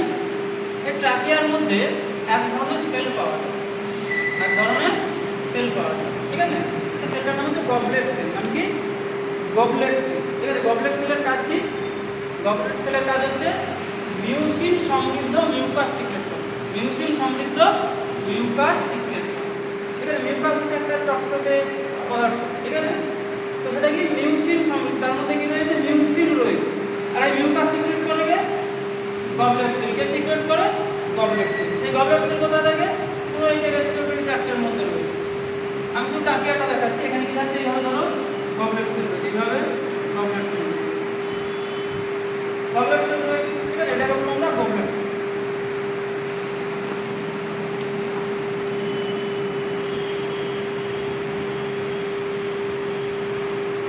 গবলেট সেল, গবলেট সেলের কাজ কি? মিউকাস সিক্রেট করা, সিক্রেট করা মিউকাস। এই মিউকাসের মধ্যে কি থাকবে? মিউসিন থাকে। কি থাকে? ঠিক আছে? দেখো মনে রাখবে এই গবলেট সেল কিন্তু সব সময় মিউকাস সিক্রেট করতে থাকে, সব সময় মিউকাস সিক্রেট করতে থাকে। পার ডে মোটামুটি আমাদের 1.2 থেকে 1.5 লিটার মিউকাস এই গবলেট সেল সিক্রেট করে, ঠিক আছে? এই মিউকাসের কাজ। আচ্ছা আরেকটা জিনিস বলি, দেখো এই রেসপিরেটরি ট্র্যাকের মধ্যে এভাবে হেয়ার লাইক প্রজেকশন রয়েছে, যেগুলো রয়েছে গবলেট সেলের গবলেট সেলের মাঝে মাঝে হেয়ার লাইক প্রজেকশন রয়েছে। এগুলো বলা হয় সিলিয়া, এগুলো বলা হয় সিলিয়া, বলা হয় সিলিয়া। চুলের মতো অংশ এগুলো বলা হয় কি? সিলিয়া। এটা বলবো আমরা সিলিয়া।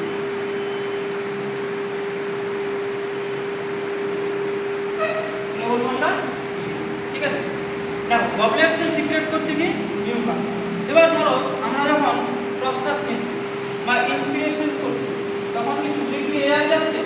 ধুলোবালি উঠে যাচ্ছে, রোগ জীবাণু উঠে যাচ্ছে, জীবাণুকাল রোগ হবে, মানে কি জার্ম যাচ্ছে, ঠিক আছে? তাহলে সেই জার্ম ধুলোবালি গিয়ে কোথায় আটকে যাচ্ছে? গবলেট সেলে আটকে যাচ্ছে, লাংসে না। লাংসে ঢুকতে দেবে না, তার জন্য এমন ব্যবস্থা আছে, ব্যবস্থাটাই বলছি। তো কোথায় আটকে যাচ্ছে? মিউকাসের সঙ্গে আটকে যাচ্ছে। হ্যাঁ, গবলেট সেলের মিউকাস, মিউকাস মানে চকচকে পদার্থ, ওখানে যে আটকে যাচ্ছে। ওকে লাংসে যেতে দেবে না, লাংসে গেলে কি আমাদের রোগ জ্বালা হবে, ঠিক আছে? ওকে আটকাতে হবে। তাহলে কি হচ্ছে? মিউকাস আটকে যাচ্ছে। এইবার দেখো এই যে সিলিয়াগুলো কি করে? সবসময় ভাবে বিট করতে থাকে। তোমরা ছোটো ক্লাসে বই পড়ে হয়তো সিলিয়া বিট করে না, সিলিয়ার মুভমেন্ট, সিলিয়ার বিট। এবার সিলিয়াগুলো কি হয়? বিট করতে থাকে। তাহলে মিউকাসের সঙ্গে কি হলো? ধুলোবালি বা জারগুলো আটকে গেল, সিলিয়া কি করবে? এইভাবে বিট করতে থাকে। বিট করলে কি হবে? আস্তে আস্তে মিউকাস সমৃদ্ধ ডাস্ট পার্টিকেল বলো বা জার্ম বলো, সেগুলো আস্তে আস্তে ওপর দিকে উঠবে। ট্রাকিয়া থেকে আস্তে আস্তে কি হবে? ওপরের দিকে এইভাবে উঠবে। উঠে যাওয়ার পর ধরো এইভাবে এখানে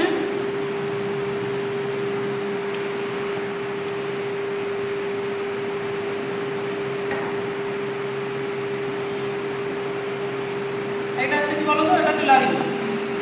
এটা লারিংস, লারিংসের পরে ট্রাকিয়া, লারিংসের পরে কি? ট্রাকিয়া। আর এই দিকেটা আমরা কি বলেছিলাম? এই দিকটা আমরা কি বলেছিলাম? ইসোফেগাস বা ফুড পাইপ, ইসোফেগাস বা ফুড পাইপ।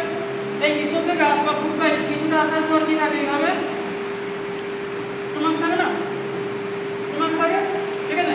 এই ফুড পাইপের এইভাবে হয় না, ফুড পাইপ, এটা যদি ফুড পাইপ হয় কি হয়? তারপরে এইভাবে ডাইজেস্টিভ সিস্টেম আমরা ডিটেলসে পড়বো।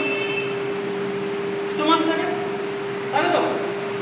এইবার দেখো যখনই সিলিয়া এইভাবে মুভমেন্ট করবে, ঠিক আছে? ডাস্ট পার্টিকেল বা বিভিন্ন জার্ম কি হবে? মিউকাসের সঙ্গে আস্তে আস্তে উপর দিকে উঠতে থাকে, উঠতে উঠতে উঠতে উঠতে এখানে কি থাকে? এপিগ্লটিস থাকে না? কি বলা হয়? এপিগ্লটিস। এবার আস্তে আস্তে উপরে উঠতে উঠতে উঠতে যখনই এপিগ্লটিস ক্রস করে যাবে, তখন কি হবে? কোথায় যাবে? ফুড পাইপ এন্ট্রি করবে। আর উপর দিকে না, ফুড পাইপ এন্ট্রি করবে। ওকে মারতে হবে, মারার একটা ব্যবস্থা যায়, একটা লোক চাই তো, একটা জায়গাতে। কোথায় প্রবেশ করবে? Food pipe. আস্তে আস্তে নিচের দিকে নামবে, নেমে কোথায় যাবে? স্টোমাক। স্টোমাকের মধ্যে কি যাবে? আমরা কি জানি স্টোমাক কি থাকে? কি থাকে? HL, highly acidic. এই এইচএলের সংস্পর্শে যখন জার্ম আসবে কি হবে? মারা যাবে, ডাস্ট পার্টিকেল হলে ধ্বংস হবে। বুঝতে পারলাম? তাহলে এই যে ট্রাকিয়া থেকে বিভিন্ন ধরনের ডাস্ট পার্টিকেল বা জার্ম মিউকাস এবং সিলিয়ার সাহায্যে কি হচ্ছে? ক্লিয়ারেন্স হচ্ছে। কোথায় যাচ্ছে? সেটা স্টোমাকে যাচ্ছে, গিয়ে কি হচ্ছে? এইচএলের সংস্পর্শে এসে মারা যাচ্ছে। এটার একটা নামে ডাক, এটা একটা মেডিকেল টার্ম হবে, নাম কি? Mucociliary clearance. কি বলা হয়?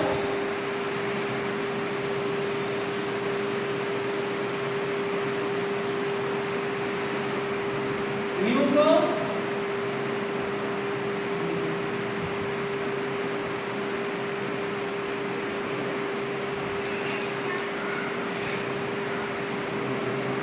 Mucociliary clearance. কি বলা হবে?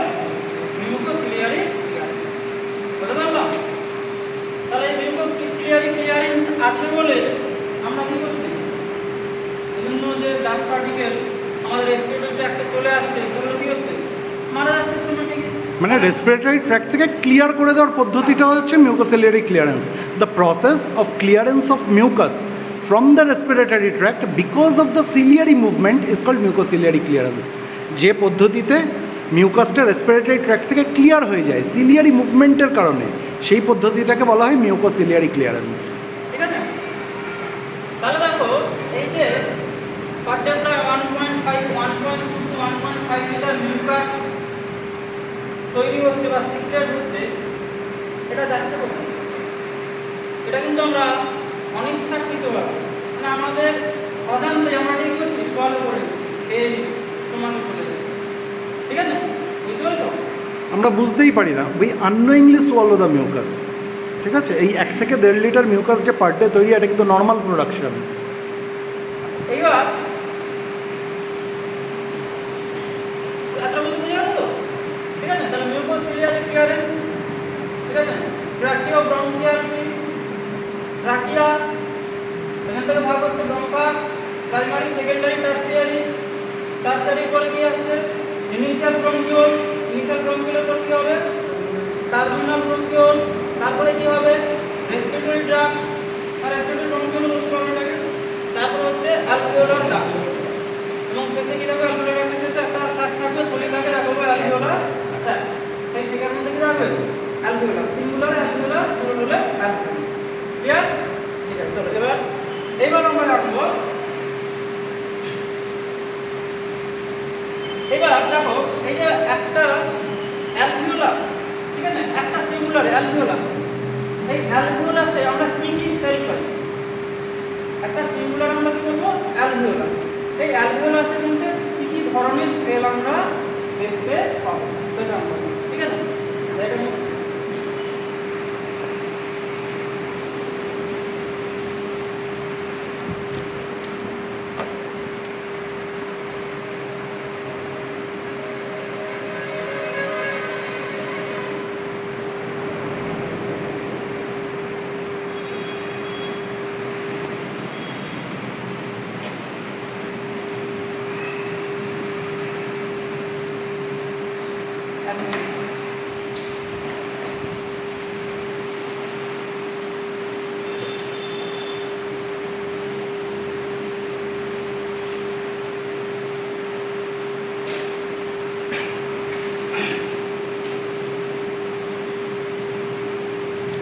আজকে টেম্পারেচার কত আছে এখানে?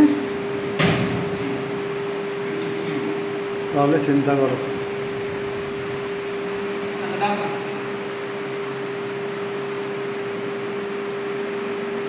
এই ছবিটা আমরা ক্লাস শুরুর আগে এঁকেছিলাম তো, এটা আমরা কি বলবো? অ্যালভিওলাস। সিঙ্গুলারে কি বলবো? অ্যালভিওলাস। এখানে কি হয়? গ্যাসের এক্সচেঞ্জের প্রধান জায়গা, এটা হচ্ছে প্রধান জায়গা। এবার এই অ্যালভিওলাসের মধ্যে আমরা কি কোন সেল আমরা দেখতে পাবো?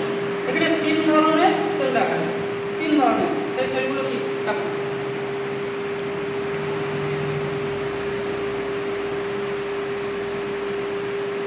এটা কি আপনার এক্সটেন্ডার, যেটা আপনার বলো। এটাই কি এক্সটেন্ডার রেসপিরেশন? হ্যাঁ, এক্সটার্নাল রেসপিরেশন মানে এক্সটেন্ড যেটা। আর অ্যালভিওলাসের মধ্যে কি কি সেল আছে? ঠিক আছে, অ্যালভিওলাসের অনেকগুলো অ্যালভিওলাইও বললো তো, তার ভেতর থেকে একটা অ্যালভিওলাসকে ছিঁড়ে নিয়েছে, আঙুরের গুচ্ছের মতো থাকে, একটা আঙুরকেও ছিঁড়ে নিয়েছে, একটা এয়ার স্যাককেও ছিঁড়ে নিয়ে এঁকে এবার বোঝাচ্ছে যে এর ভেতরে কী কী সেল থাকে। ঠিক আছে, টাইপ 1 লিউকোসাইট। মানে একটু জানতে হবে যে এক ধরনের সেল হচ্ছে ফিক্সড সেল, যারা সারফেস তৈরি করে, এক ধরনের সেল হচ্ছে মুভিং সেল। আমি দিয়ে টাইপ 1, টাইপ 2 লিউকোসাইট। ওই জিনিসগুলো কী বলছো দেখো। মানে দুটো সেল প্রথমে জানলাম কি কি? Type 1 leucocyte, type 2 leucocyte. এই যে দুটো সেল বললাম, এরা কিন্তু ফিক্সড সেল। ফিক্স মানে কি? ফিক্স মানে একটা জায়গায় থাকবে, এরা কোথাও মুভ করবে না, এরা ফিক্স এক জায়গায় থাকবে।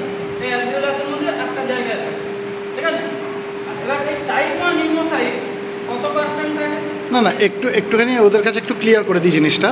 এই টাইপ 1 নিউমোসাইট হোক বা টাইপ 2 নিউমোসাইটস হোক, এরা কী করছে? সাইট কথার মানে হচ্ছে সেল। কোথাকার সেল? অ্যালভিওলাসের সেল, সেই জন্য এদেরকে নিমোসাইটস বলা হয়, ঠিক আছে? এদের কাজটা কি? এদের কাজ হচ্ছে অ্যালভিওলার সারফেস তৈরি করা। যেহেতু সারফেস তৈরি করছে এরা ফিক্সড, ঠিক আছে? অ্যালভিওলার সারফেস তৈরি করছে। এবার কোনটা টাইপ 1 নিমোসাইট, কোনটা টাইপ 2 নিমোসাইট এবং তাদের কি কি কাজ, কোনটা বড় কোনটা ছোট, সেগুলো স্যার বুঝিয়ে দিচ্ছেন। ঠিক আছে? টাইপ 1 নিউমোসাইট আমরা যদি পার্সেন্টেজ দেখি, টাইপ 1 নিউমোসাইট থাকে 95%, ঠিক আছে? মানে 95% of the alveolar surface occupy করে রাখা হচ্ছে type 1 নিমোসাইট।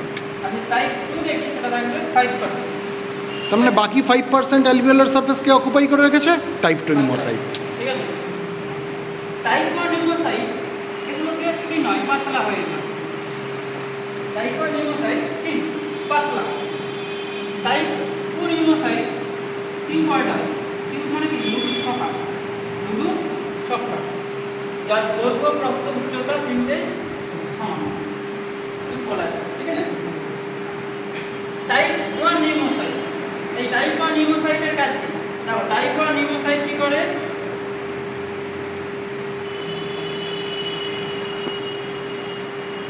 Gaseous exchange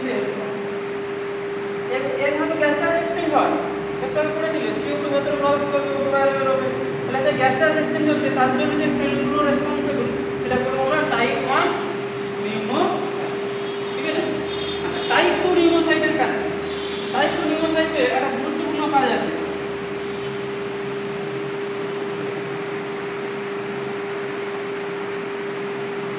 lung surfactant secret করে, লাং সারফেক্টেন্ট বা পালমোনারি সারফেক্টেন্ট। বা পালমোনারি সারফেক্টেন্ট।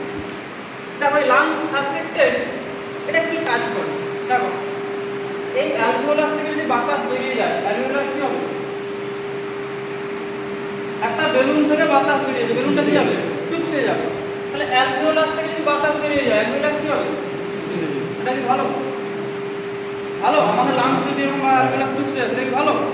ভালো না।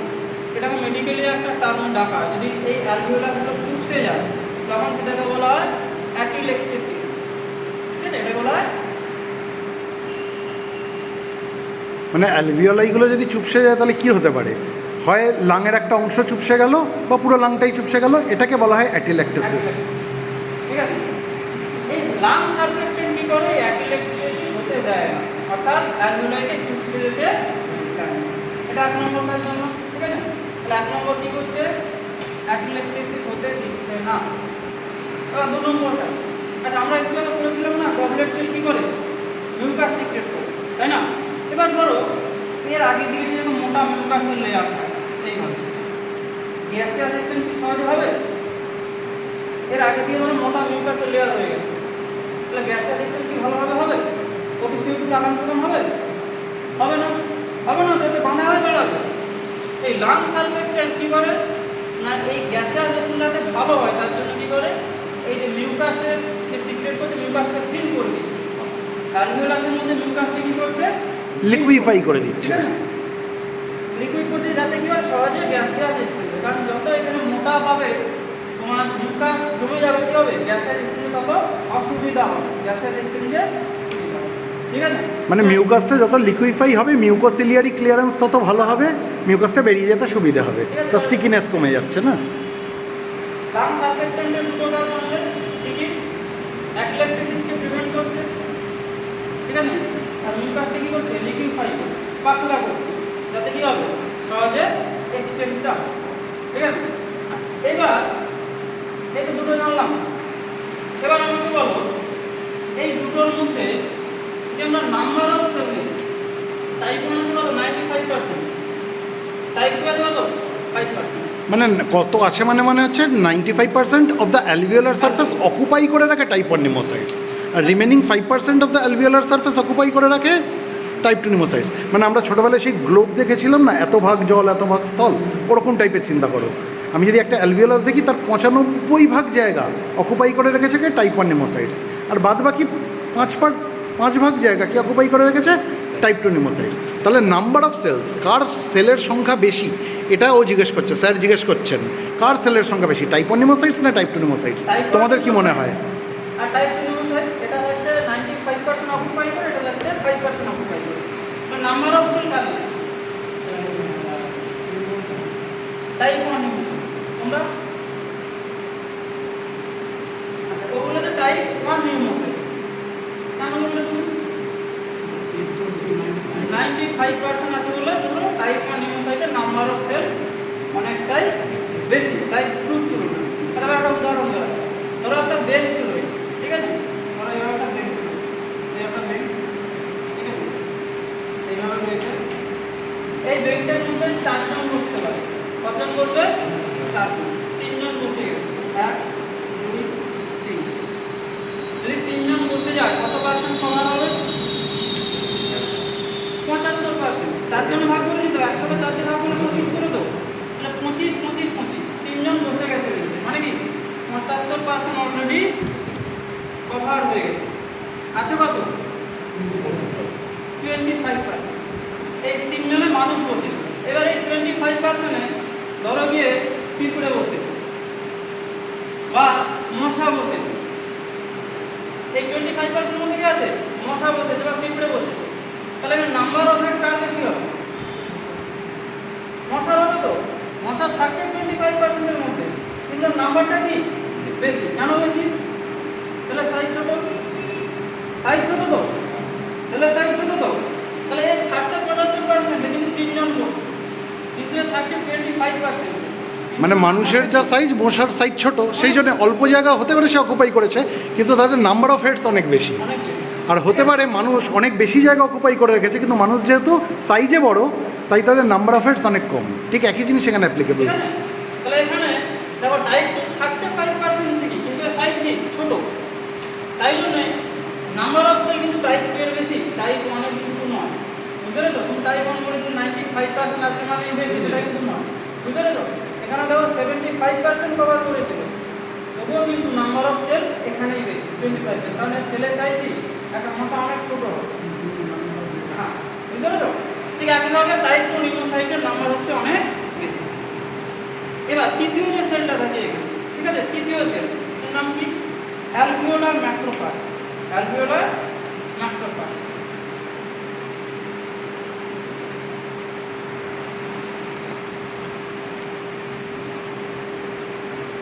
Alveolar macrophage. দেখো এই ম্যাক্রোফাজ বা ম্যাক্রো, আমি পুরোলে ম্যাক্রোফাজেস হই। এই ম্যাক্রোফাজেস হচ্ছে এক ধরনের সেল। আপনাকে বলতে পারো ম্যাক্রোফাজ সেলের কাজ কি? ম্যাক্রোফাজ যারা বায়োলজি পড়েছে তো আশা করি বলতে পারবে। বলো ম্যাক্রোফাজ, ম্যাক্রোফাজ সেলের কাজ।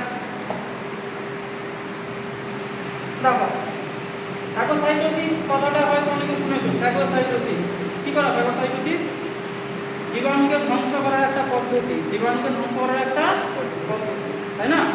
ফ্যাগোসাইটোসিস কি করে? ডব্লিউবিসি সেলও করে, অন্যান্য সেলও করে। ডব্লিউবিসি ছাড়া যে অন্যান্য সেল যাদের মধ্যে ফ্যাগোসাইটোসিস ধরনটা দেখা যায় তাদেরকে বলা হয় কি? ম্যাক্রোফাজ। কি বলা হয়? ম্যাক্রোফাজ। এবার যদি লাংসের মধ্যে যে ম্যাক্রোফাজটা হবে সেটাকে আমরা কি বলবো? যেহেতু আমরা অ্যালভিওলাসে পাচ্ছি বলবো অ্যালভিওলার ম্যাক্রোফাজ। Alveolar macrophage. এই ম্যাক্রোফাজের কাজ কি? ফ্যাগোসাইটোসিস। কাজ কি?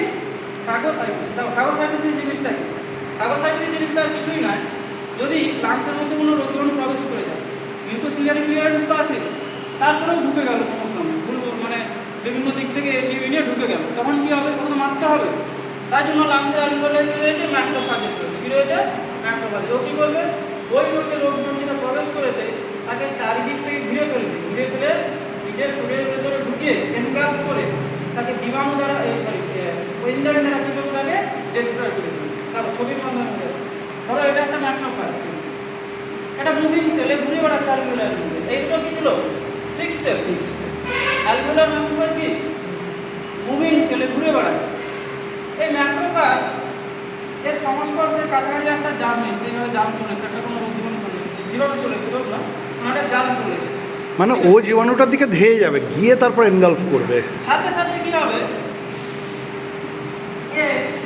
এইভাবে সেল মেমব্রেনের ইনভেজিনেশন করে আস্তে আস্তে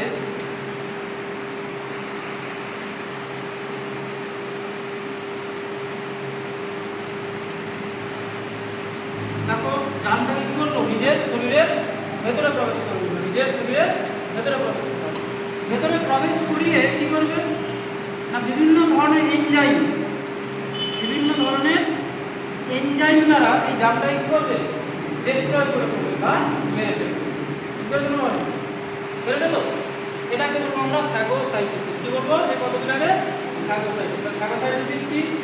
ফ্যাগোসাইটোসিস হচ্ছে অ্যালভিওলার ম্যাক্রোফেজে কোনো রোগ জীবাণুকে কী করা নিজের ভেতরে এনকার্ভ করে নিজের ভেতরে ঢুকিয়ে শরীরের ভেতরে বা নিজের সেলের ভেতরে ঢুকিয়ে এনজাইম দ্বারা সেটাকে ডিস্ট্রয় করা প্রক্রিয়া। ঠিক আছে? বুঝতে পেরেছ? এটা বলবো অ্যালভিওলারের ম্যাক্রোফেজের কাজ ফ্যাগোসাইটোসিস। বুঝতে পারলাম? এটা 3 ধরনের সেল কী দেখলাম, type 1 leucocyte, type 2 leucocyte, alveolar macrophage. এদের মধ্যে টাইপ 1 টাইপ 2 কী করছে ফিক্সেড, ওদের কোনো মুভমেন্ট নেই। আর এটা হচ্ছে মুভে করছে, মুভ করবে। এর কাজ হচ্ছে ফ্যাগোসাইটোসিস। কী করা? ফ্যাগোসাইটোসিসের মাধ্যমে কী করে লাংসের মধ্যে যদি কোনো জাম চলে যায় সেটাকে ধ্বংস করবে। কী করবে? ধ্বংস করবে। ঠিক আছে? এটা করছে, ঠিক আছে?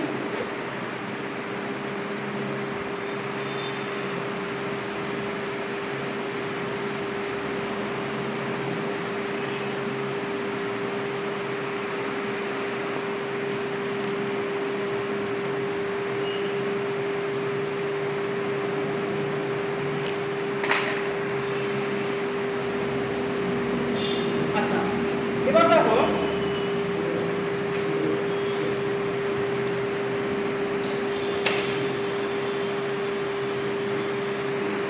ছোটবেলায় তোমরা পড়েছিল না লাংস একটা কভার দ্বারা কি থাকে আবৃত থাকে। লাংসের কভারকে কি বলা হয়? লাংসের পর্দা দ্বারা আবৃত থাকে, পর্দায় কি বলা হয়? পড়েছিল তোমরা ছোটবেলায়? ছোট ক্লাসে বই পড়েছ, পড়া হয় না? প্লুরাল কি হয়? পড়েছো তো? ফুসফুস যে আবরণ দ্বারা আবৃত থাকে তাকে কি বলা হয়? প্লুরা বলা হয়। পড়েছো ছোটবেলায়? তাহলে এই প্লুরাটা ধরো এটা একটা আমি একটা ফুসফুসের ছবি আঁকলাম, একে আবরণ করে কে রেখেছে? প্লুরা। এই প্লুরা হচ্ছে ডাবল মেমব্রেন। ডাবল কথার অর্থ কি? দুটো মেমব্রেন। ঠিক আছে?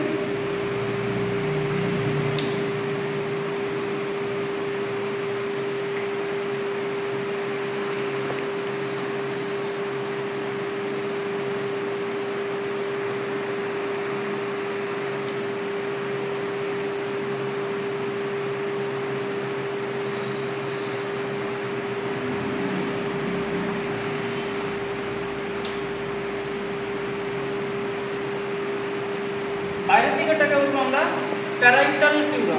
কি বলবো? Parietal pleura.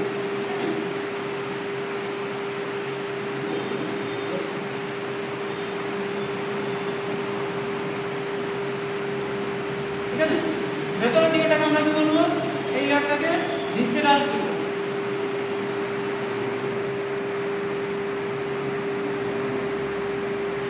প্যারাইটাল মানে কোন দিক? বাইরের দিকে। প্লুরা হচ্ছে ডাবল মেমব্রেন। ডাবল মানে কি? দুটো পর্দা। তোমরা পড়েছো না কোষ কিছু কোষ আছে ডাবল মেমব্রেন পড়েছো, দুটো দ্বিপর্দাবৃত্ত। ঠিক একইভাবে ফুসফুস কি দ্বিপর্দাবৃত্ত আবরণ দ্বারা আবৃত থাকে। তার মধ্যে বাইরের দিকের লেয়ারটাকে কি বলবো? Parietal pleura. ভেতরের দিকের লেয়ারটা কি বলবো? Visceral pleura. বুঝতে পারলাম? দেখো এই দুটো লেয়ারের মাঝখানে একটা গ্যাপ পাচ্ছি না, একটা ক্যাভিটি পাচ্ছি না? একটা ক্যাভিটি পাচ্ছি, এটাকে বলবো প্লিউরাল ক্যাভিটি।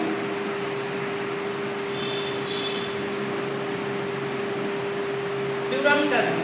এই ক্যাভিটির মধ্যে কি থাকে? এক ধরনের লিকুইড থাকে, এক ধরনের তরল থাকে। এক ধরনের তরল থাকে। ঠিক আছে? এটা বলবো না প্লিউরাল ফ্লুইড।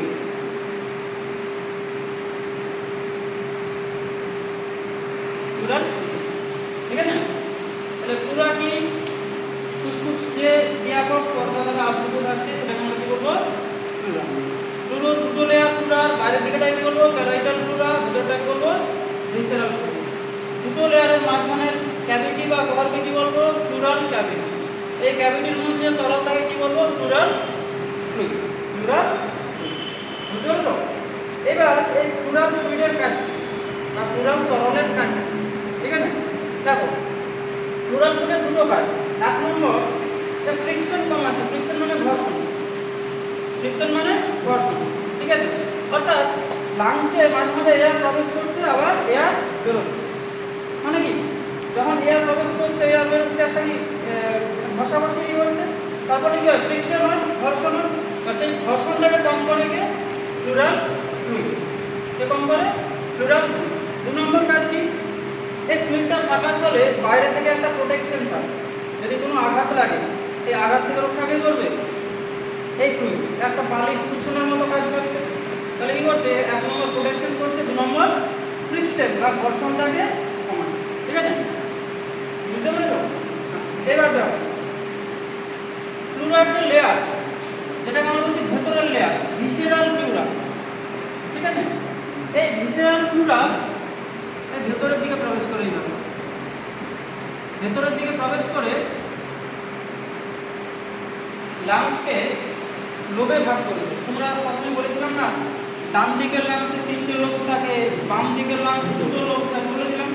সেই যে লোবসগুলো কেন তৈরি হয়, এই যে ভিসেরাল প্লুরা এই লেয়ারটা কি হয় লাংসের ভেতরের দিকে প্রবেশ করে কি করে লাংসকে লোবে ভাগ করে। ঠিক আছে, তাহলে এই যে লাংসকে যে লোবে ভাগ করছে কে করছে, ভিসেরাল প্লুরা।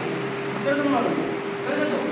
যখন এই ভিসেরাল প্লুরা এই লোবে ভাগ করবে, এই যে লেয়ারটা ভেতর দিকে প্রবেশ করেছে এটাকে বলা হয় ফিশার। কি বলা হয়, ফিশার।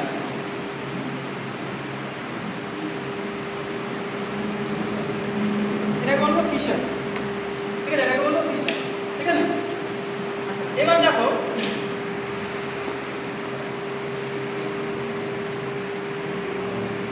হয়তো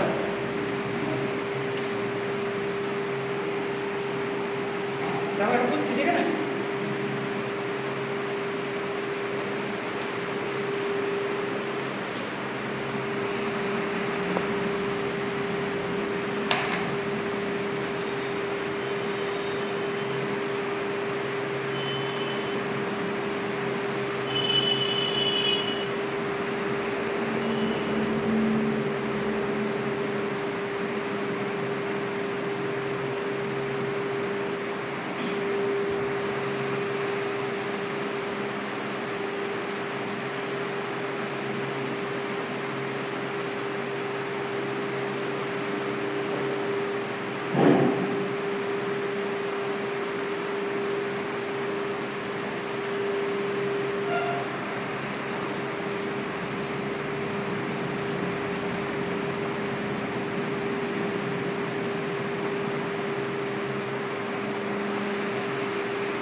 দেখো এটা বাম দিকের লাং, এটা ডান দিকের লাং। ডান দিকের লাং কি বলেছিলাম, কটা লোক লাগে, বাম দিকের লাগে।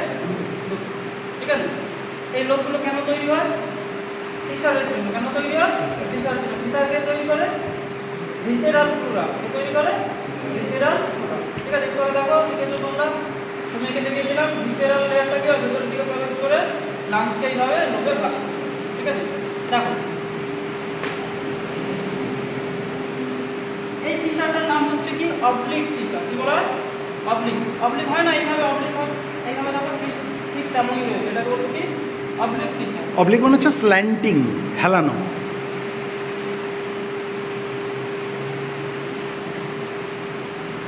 ঠিক আছে, তাহলে দেখো অবলিক ফিশার যখনই হবে লাংসের ডান দিকে বাম দিকে লাংসের 2টো লোব, কপরের লোবসটাকে আমরা কি বলবো, FISSURE, URE, URE, URE। হ্যাঁ, এটাকে বলবো, দেখো কপরেরটাকে আমরা কি বলবো,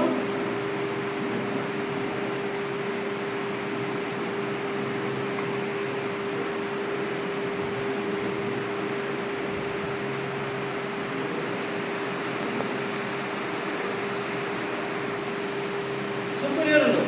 সুপিরিয়র মানে কি উপরে, সুপিরিয়র মানে হচ্ছে কি উপরে, লাংসের উপর দিকে দাঁড়িয়ে করবো সেটা এটাই করবো সুপিরিয়র লোব। এবার কোন লাংসে, লেফট লাংস, মানে লেফট লাং সুপিরিয়র লোব। নিচেরটাই কি বলবো, সাব হ্যাঁ সাব সাব লাং, না সাব না, ইনফেরিয়র। ইনফেরিয়র মানে নিচে। ঠিক আছে, নিচের দিকে। ঠিক আছে, তাহলে এটা কি বলবো আমরা,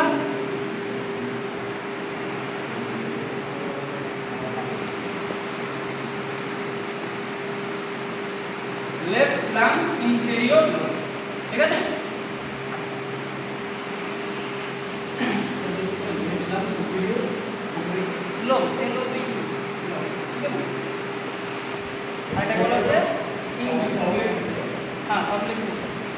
এটা হচ্ছে ইনফেরিয়র লোব, ঠিক আছে।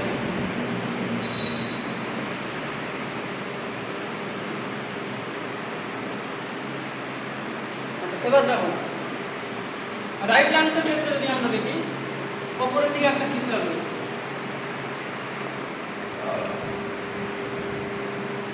এটাকে বলবো আমরা হরাইজন্টাল ফিসার।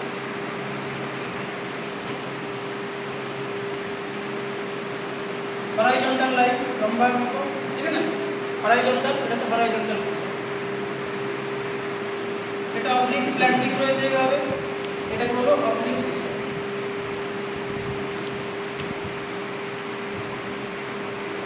অবলিক ফিসার, ঠিক আছে। তাহলে আমরা রাইট লাংসে কতগুলো ফিসার দেখতে পাবো? কতগুলো দেখবো এখানে? দুটো। লোব দুটো, কিন্তু ফিসার কতগুলো? দুটো দুটো দুটো, ঠিক আছে। কি কি? হরাইজন্টাল ফিসার আর অবলিক ফিসার, ঠিক আছে। তাহলে দেখো এই যে উপরের দিকে যে লোবটা রয়েছে এর নাম কি হবে তাহলে? উপরের দিকে লোবটার নাম কি হবে? Superior lobe. এটা কোন লাংসে রয়েছে? রাইট লাংস, তাহলে রাইট, তাহলে কি হবে? Right lung superior lobe. জেনে রেখে দাও, ওপর মানেই হচ্ছে সুপেরিয়ার। এই যে বসকে বলি না যে তোর বসের সাথে কথা বলতে গিয়ে কি বলি, তোর সুপেরিয়ারের সাথে কথা বলতো, সুপেরিয়ার মানে হচ্ছে ওপর, ঠিক আছে, ইনফেরিয়ার মানে নিচে। ঠিক আছে, তাহলে এটা কি বলবো? রাইট লাং সুপিরিয়র লোব, ঠিক আছে।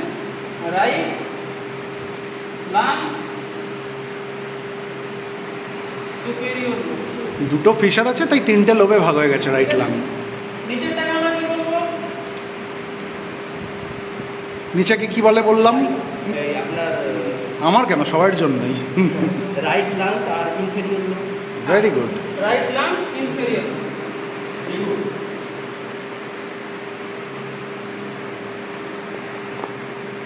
Right lung inferior. এবার এই দুটো লোবের মাঝখানে আমরা কি বলবো? এটা যে মিডল পোরশনে রয়েছে তাই কি বলবো? Middle lobe. কি বলবো?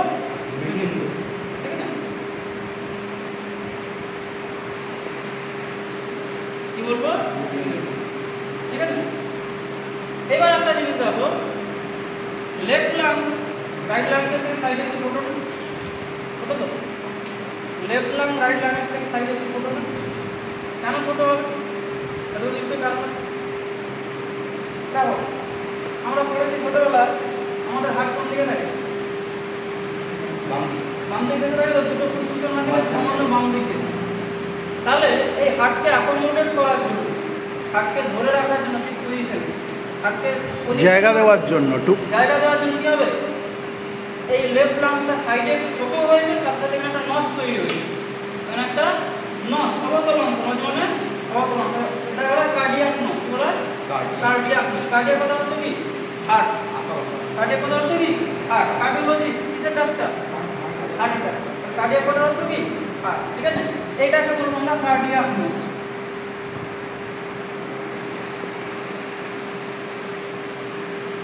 কি বলবো? Cardiac note. আর এই কার্ডিয়াক নোট যেখানে রয়েছে এখানেই এইভাবে হার্ট থাকে, ঠিক আছে। হার্ট সামান্যভাবে বাম দিক ঘেঁষে থাকে, দুটো ফুসফুসের মাঝখানে সামান্য বাম দিক ঘেঁষে, ঠিক আছে। বুঝতে পেরেছো? তাহলে কোন লাংসটা বড় সাইজে? সাইজে বড় কোন lungs? Right lungs. Right lungs, ঠিক আছে। লেফট লাংস কেন ছোট হয়েছে? লেফট লাংস কেন ছোট হয়েছে বলো? হার্টকে অ্যাকোমোডেট করার জন্য, তাকে জায়গা দিতে হবে, পজিশন দিতে হবে, ঠিক আছে। খাতায় লিখে নাও, টু অ্যাকোমোডেট দ্য হার্ট, লিখে রাখো শব্দগুলো, শব্দগুলো লিখে নাও। হয়তো বুঝতে পারছো, প্রকাশ করতে গেলে তখন শব্দ খুঁজে পাবে না। টু অ্যাকোমোডেট দ্য হার্ট খাতায় লিখে রাখো।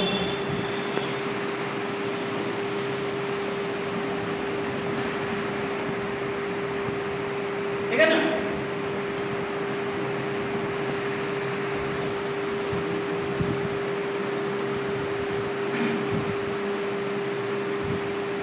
ঠিক আছে, আচ্ছা এটা হয়েছে, বুঝে দিচ্ছি, ঠিক আছে। এবার আমরা এখন শেষের দিকে চলে এসেছি, ঠিক আছে। এবার আমরা ব্রিদিং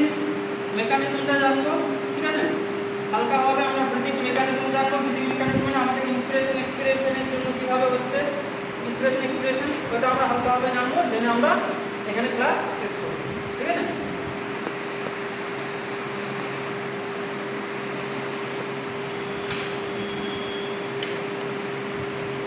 তোমরা কি 2 মিনিট ব্রেক নিতে চাও?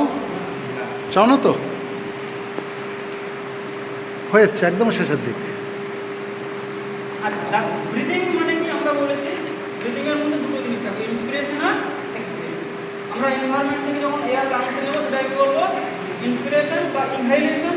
বা এয়ার থেকে লাংস থেকে যখন এয়ার আমরা এনভায়রনমেন্টে ছেড়ে দেবো তখন সেটা বলবো এক্সপিরেশন বা এক্সহেলেশন। এবার দেখো এই প্রসেসটার পেছনে বেশ কিছু মাসেলস থাকে, বেশ কিছু মাসেল এই প্রসেসে হেল্প করে আমাদের। সেই মাসেলগুলোর নাম কি কি? তিনটে মাসেল বেসিক্যালি থাকে। একটাকে বলা হয় ইন্টারকস্টাল মাসেল,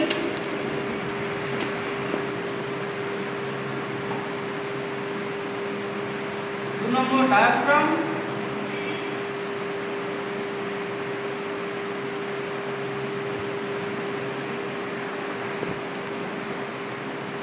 তিন নম্বর অ্যাবডোমিনাল মাসেল। ঠিক আছে? দেখো এই দুটো হচ্ছে মেজর। কেন বলছি একটু করে বলছি, এই দুটো প্রধান, ইন্টারকস্টাল মাসেল আর ডায়াফ্রাম, এই দুটো হচ্ছে প্রধান। আমরা যখন নর্মাল ইন্সপিরেশন এক্সপিরেশন করছি, স্বাভাবিকভাবে প্রশ্বাস নিচ্ছি, স্বাভাবিকভাবে নিঃশ্বাস ছাড়ছি, তখন এই দুটো মাসেল কাজ করবে। কোন দুটো? ইন্টারকস্টাল মাসেল আর ডায়াফ্রাম। তাহলে অ্যাবডোমিনাল মাসেল কখন কাজ করবে? আমরা যখন ফোর্সফুল এক্সপিরেশন মানে জোর করে নিঃশ্বাস ছাড়বো তখন কী হবে? তখন অ্যাবডোমিনাল মাসেল কাজ করবে। নাহলে কিন্তু অ্যাবডোমিনাল মাসেল সাধারণ ইন্সপিরেশন এক্সপিরেশনের কাজ করে। আমরা যখন ফোর্সফুলি এক্সপিরেশন করব তখন অ্যাবডোমিনাল মাসেল কাজ করবে। নর্মালি এই দুটো মাসেল কাজ করে, ইন্টারকস্টাল মাসেল আর ডায়াফ্রাম। বুঝতে পেরেছো? দেখো ইন্টারকস্টাল মাসেল কোথায় থাকে? আচ্ছা, আমরা থোরাসিককে দেখতে হবে পড়েছি, এটাকে আমরা কি বলি?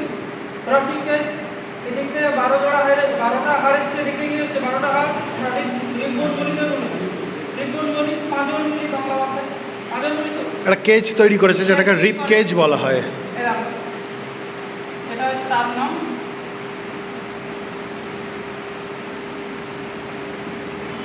নর্মাল ভাবে যদি আমরা দেখি, স্টারনাম জানো কোনটা? যেটা স্যার রাখলেন বুকের মাঝখানের হাড়টা, যেটাকে ব্রেস্ট বোন বলা হয় সহজ ভাষায়, এটা স্টার নাম, বুকের মাঝে। এখানে থাকে, ঠিক আছে? এটা এখানে থাকে।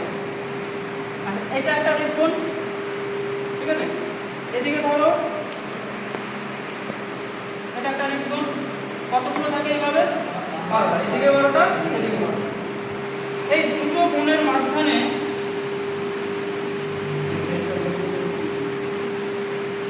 যে মাসেলসটা দেখো, দেখো তোমরা ইন্টারকস্টাল মাসেল, কি বলবো?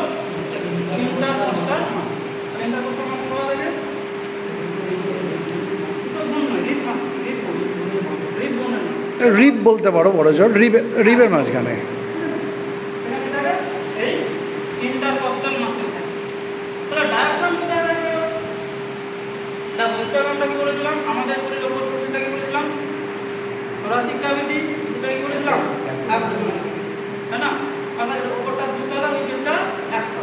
এই দুতলা একতলার মাঝখানে একটা মাসেলের লেয়ার রয়েছে, ডোম সেকেট মাসেল। মানে একতলা দোতলার মাঝখানে একটা ছাদ আছে।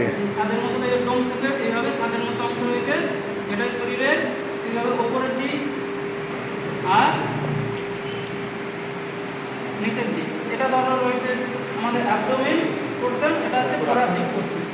এই দুটোর মাঝখানে আমাদের একতলা দুতলা, এর মাঝখানে এই যে ডোম সেকেট মাসেলসটা রয়েছে, এটাকেই বলবো আমরা ডায়াফ্রাম। কি বলবো এটাকে? ডায়াফ্রাম, ঠিক আছে? এবং এটা কিন্তু major respiratory muscle, major respiratory. ঠিক আছে, এই দুটো হচ্ছে প্রধান, এই দুটো হচ্ছে মেজর। ডায়াফ্রাম এবং ইন্টারকোস্টাল মাসল।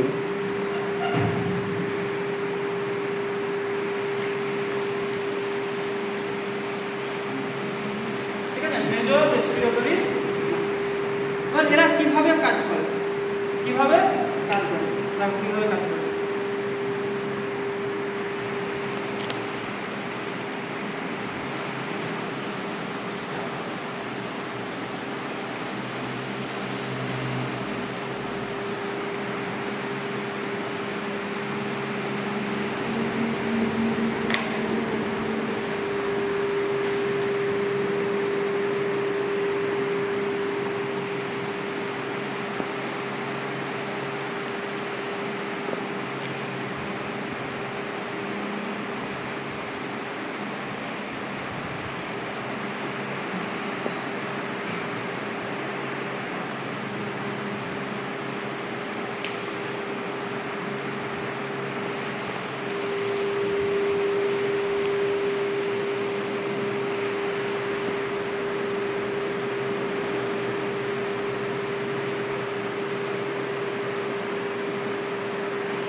নর্মাল মানে কি, আমরা ইন্সপিরেশনও করছি না আর এক্সপিরেশনও করছি না, নর্মাল অবস্থায়।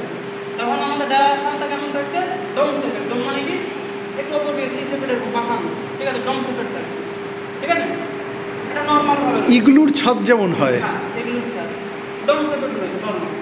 এবার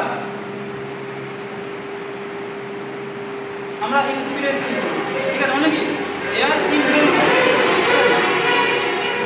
না, একটা জিনিস আমার মনে হয় সুরজিৎ, ওদের একটু জিজ্ঞেস করো, আচ্ছা বলো তো, আমরা ইনহেল করি বলে, হাওয়াটা নিই বলে কি আমাদের থোরাসিক ক্যাভিটি বড় হয়, নাকি আমাদের থোরাসিক ক্যাভিটি বড় হয় বলে আমরা হাওয়াটা ঢোকাতে পারি? ঠিক উল্টোটা, আমরা কি হাওয়াটা ছাড়ি বলে আমাদের লাংসটা ছোট হয়, নাকি আমাদের লাংসটা ছোট হয়ে যায় বলে আমরা হাওয়াটা ছাড়ি? কোনটা? আমাদের লাস্টটা ছুটি হয়ে যায় বলে আমরা হঠাৎ বুঝিয়ে দাও। আচ্ছা, এটা ছবিটা দেখো, তাহলে তোমরা বুঝতে পারবে।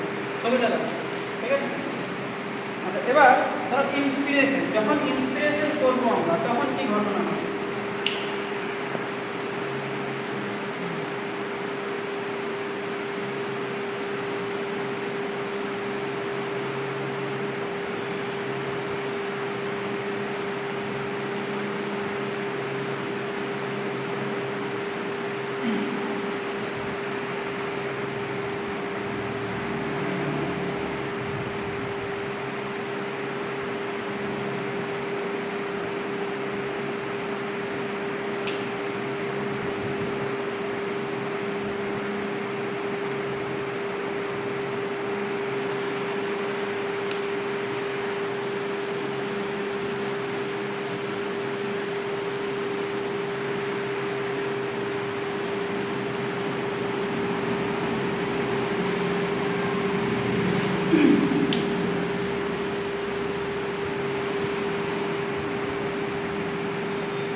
দেখো, যখন আমরা ইন্সপিরেশন করবো, এখনো পর্যন্ত কিন্তু করিনি, প্রসেস শুরু হয়েছে, তখন এই ডায়াফ্রামটা তখন পর্যন্ত কি ছিল, ডোম শেপের। এটা নর্মাল, নর্মাল তখন ছিল এইভাবে ছিল, এটা তো নর্মাল, এখন নর্মাল ছিল এইভাবে ছিল, ডোম শেপে, তাই না? নর্মালে কেমন ছিল, ডোম শেপে।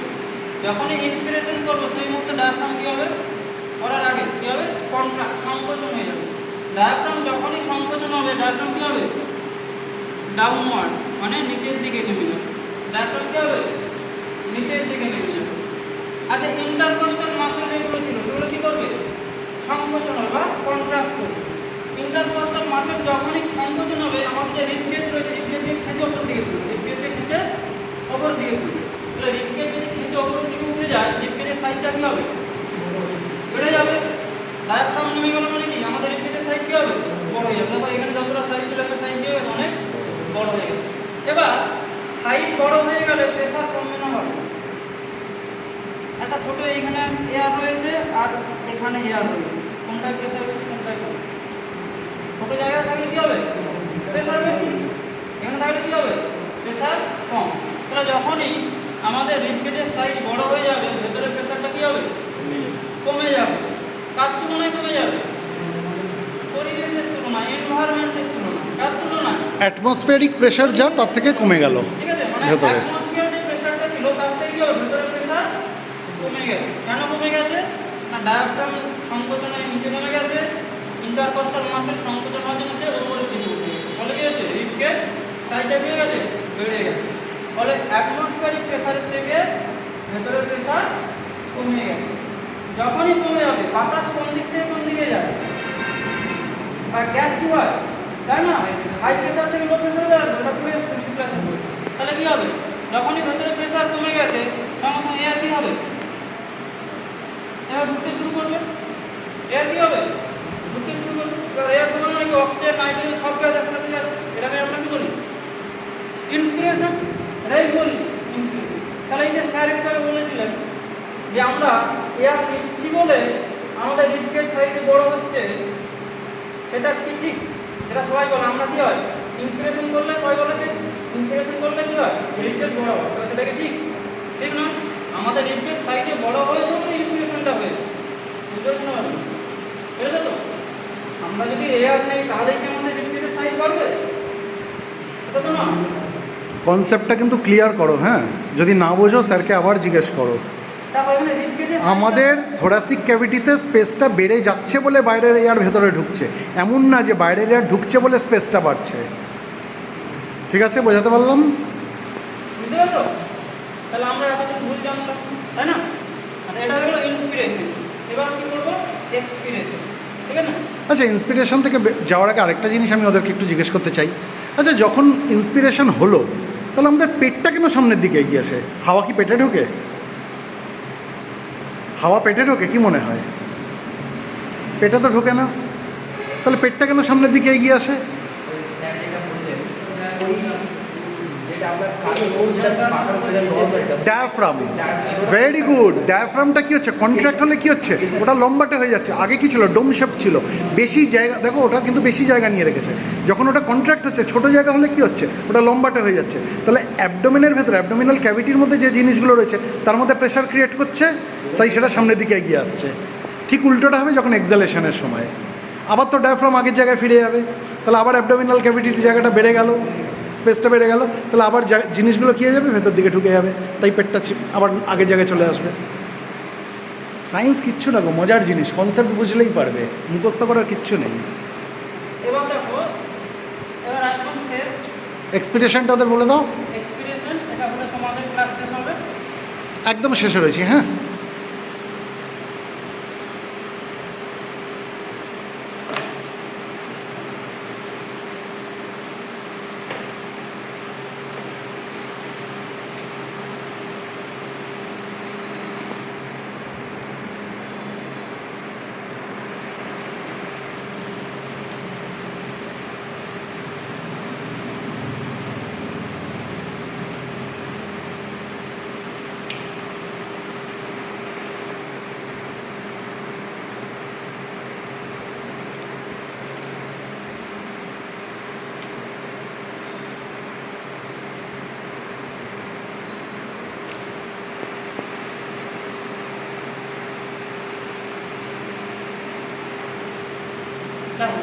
এক্সপিরেশন যখন হবে বা এক্সেলেশন, ডায়াফ্রাম এতক্ষণ পর্যন্ত কি ছিল?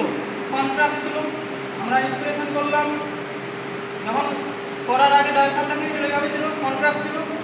এক্সপিরেশনের আগে কী হবে? ডায়াফ্রাম আবার রিল্যাক্স করবে। রিল্যাক্স করলে কী হবে? আবার আগের অবস্থায় ফিরে যাবে। আবার কী হবে? সে এইভাবে উপরের দিকে উঠবে, ডোম শেপেড হবে। ঠিক আছে? আবার আগের অবস্থায় ফিরে যাবে। সাথে সাথে এই যে ইন্টারকস্টাল মাসেল এতক্ষণ পর্যন্ত কী ছিল? কন্ট্রাক্ট ছিল। তারপরে কী হয়েছিল? রিবকেজকে খেঁচে ওপর দিকে তুলে ধরেছিল। আর ইন্টারকস্টাল মাসেল কী করবে? রিল্যাক্স করবে। রিল্যাক্স করলে কী হবে? আবার নিচের দিকে ডাউনওয়ার্ড, নিজের অবস্থানে ফিরে যাবে। তাহলে ইন্টারকস্টাল নিজের অবস্থানে ফিরে যাচ্ছে নিচের দিকে, ডায়াফ্রাম তার আগের অবস্থায় ফিরে যাচ্ছে আপওয়ার্ড, উপরের দিকে। ফলে ভেতরে থোরাসিক কেজের সাইজটা কী হবে? বাড়বে না কমবে? কমবে, কমে যাবে। তাহলে সাইজ কমে গেলে এর প্রেশার কী হবে? বেড়ে যাবে। কার তুলনায়? পরিবেশের এনভায়রনমেন্টের হ্যাঁ, এনভায়রনমেন্ট আর অ্যাটমসফিয়ারিক প্রেশারের তুলনায় বেড়ে যাবে। ঠিক আছে? যখনই বেড়ে যাবে তখন কী হবে? লাংস থেকে কী হবে? এয়ার বেরোতে থাকবে, এয়ার কোন দিকে যাবে? আবার এইভাবে বাইরে আসবে। বুঝতে পারছো না? মানে লাংসের ভেতরে প্রেশার বেশি, অ্যাটমসফেরিক প্রেশার কম, তাহলে লাংসের ভেতরে যে এয়ারগুলো ঢুকেছিল এগুলো এবার বাইরে বেরিয়ে যাবে, and that is the process of exhalation বা এক্সপিরেশন। ঠিক আছে? আবার এই যে ডায়াফ্রাম একে কী করবে? লাংসকে ফেলবে এইভাবে, তারপরে কী হবে? এয়ার বাইরে থেকে বেরোবে। ঠিক আছে? এটাকে বলবো আমরা এক্সপিরেশন বা এক্সালেশন। বুঝতে পারছো তো? ঠিক আছে, তাহলে এতটা পর্যন্ত বা তোমাদের রেসপিরেটরি সিস্টেম সম্পর্কে এতটাই অনেক ডিটেলস। ঠিক আছে? তোমাদের ইন্টারভিউর জন্য এত ডিটেলস নেই, তোমাদের একটা পাতার নোট দেওয়া হবে। ঠিক আছে? সেটা তোমাদেরকে একদম থরলি মুখস্থ করতে হবে। এবার বুঝে বুঝে মুখস্থ করতে হবে। কীভাবে করতে হবে বা বোঝানো জিনিসটা আমি করে দিয়েছি, কোনটা কি সেটাই তোমাদের নোটে শর্ট ডেসক্রিপশন করে লেখা আছে। ওটা তোমাদেরকে কিন্তু মুখস্থ করতেই হবে, আর ওটা কিন্তু কালকে আমি বলবো। ওটাই ইন্টারভিউ, ওটা তোমাকে সময় দেবে 5 মিনিট ম্যাক্সিমাম। মানে এই যে সেশনটা হলো 1 hour 47 minutes, ঠিক আছে? ইন্টারভিউতে তোমায় এত সময় কেউ দেবে না, এটা তোমার নিজের জানার জন্য। তোমায় তৈরি করতে হবে ওই এক পাতা। ইন্টারভিউতে বলা যায় না কতক্ষণ পাবে, 2 মিনিট পাবে, 2.5 মিনিট পাবে। কিন্তু তুমি যদি খালি মুখস্থ করতে যাও না, তাহলে কিন্তু তুমি পারবে না। তোমাকে কি করতে হবে? তোমাকে বুঝে ওটা করতে হবে। সেই বোঝানোর জন্যই এতটা স্যার খাটলেন। ঠিক আছে, একটা ছোট্ট ফিডব্যাক নেবো, স্যারের পড়া কেমন লাগলো, তোমাদের পড়ানো কেমন লাগলো? স্যার খুব ভালো বুঝিয়েছেন। ভালো বুঝিয়েছেন? আর ইউ অল স্যাটিসফাইড? স্যাটিসফাইড? তাহলে আমরা এখানে শেষ করি। ওকে, চলো।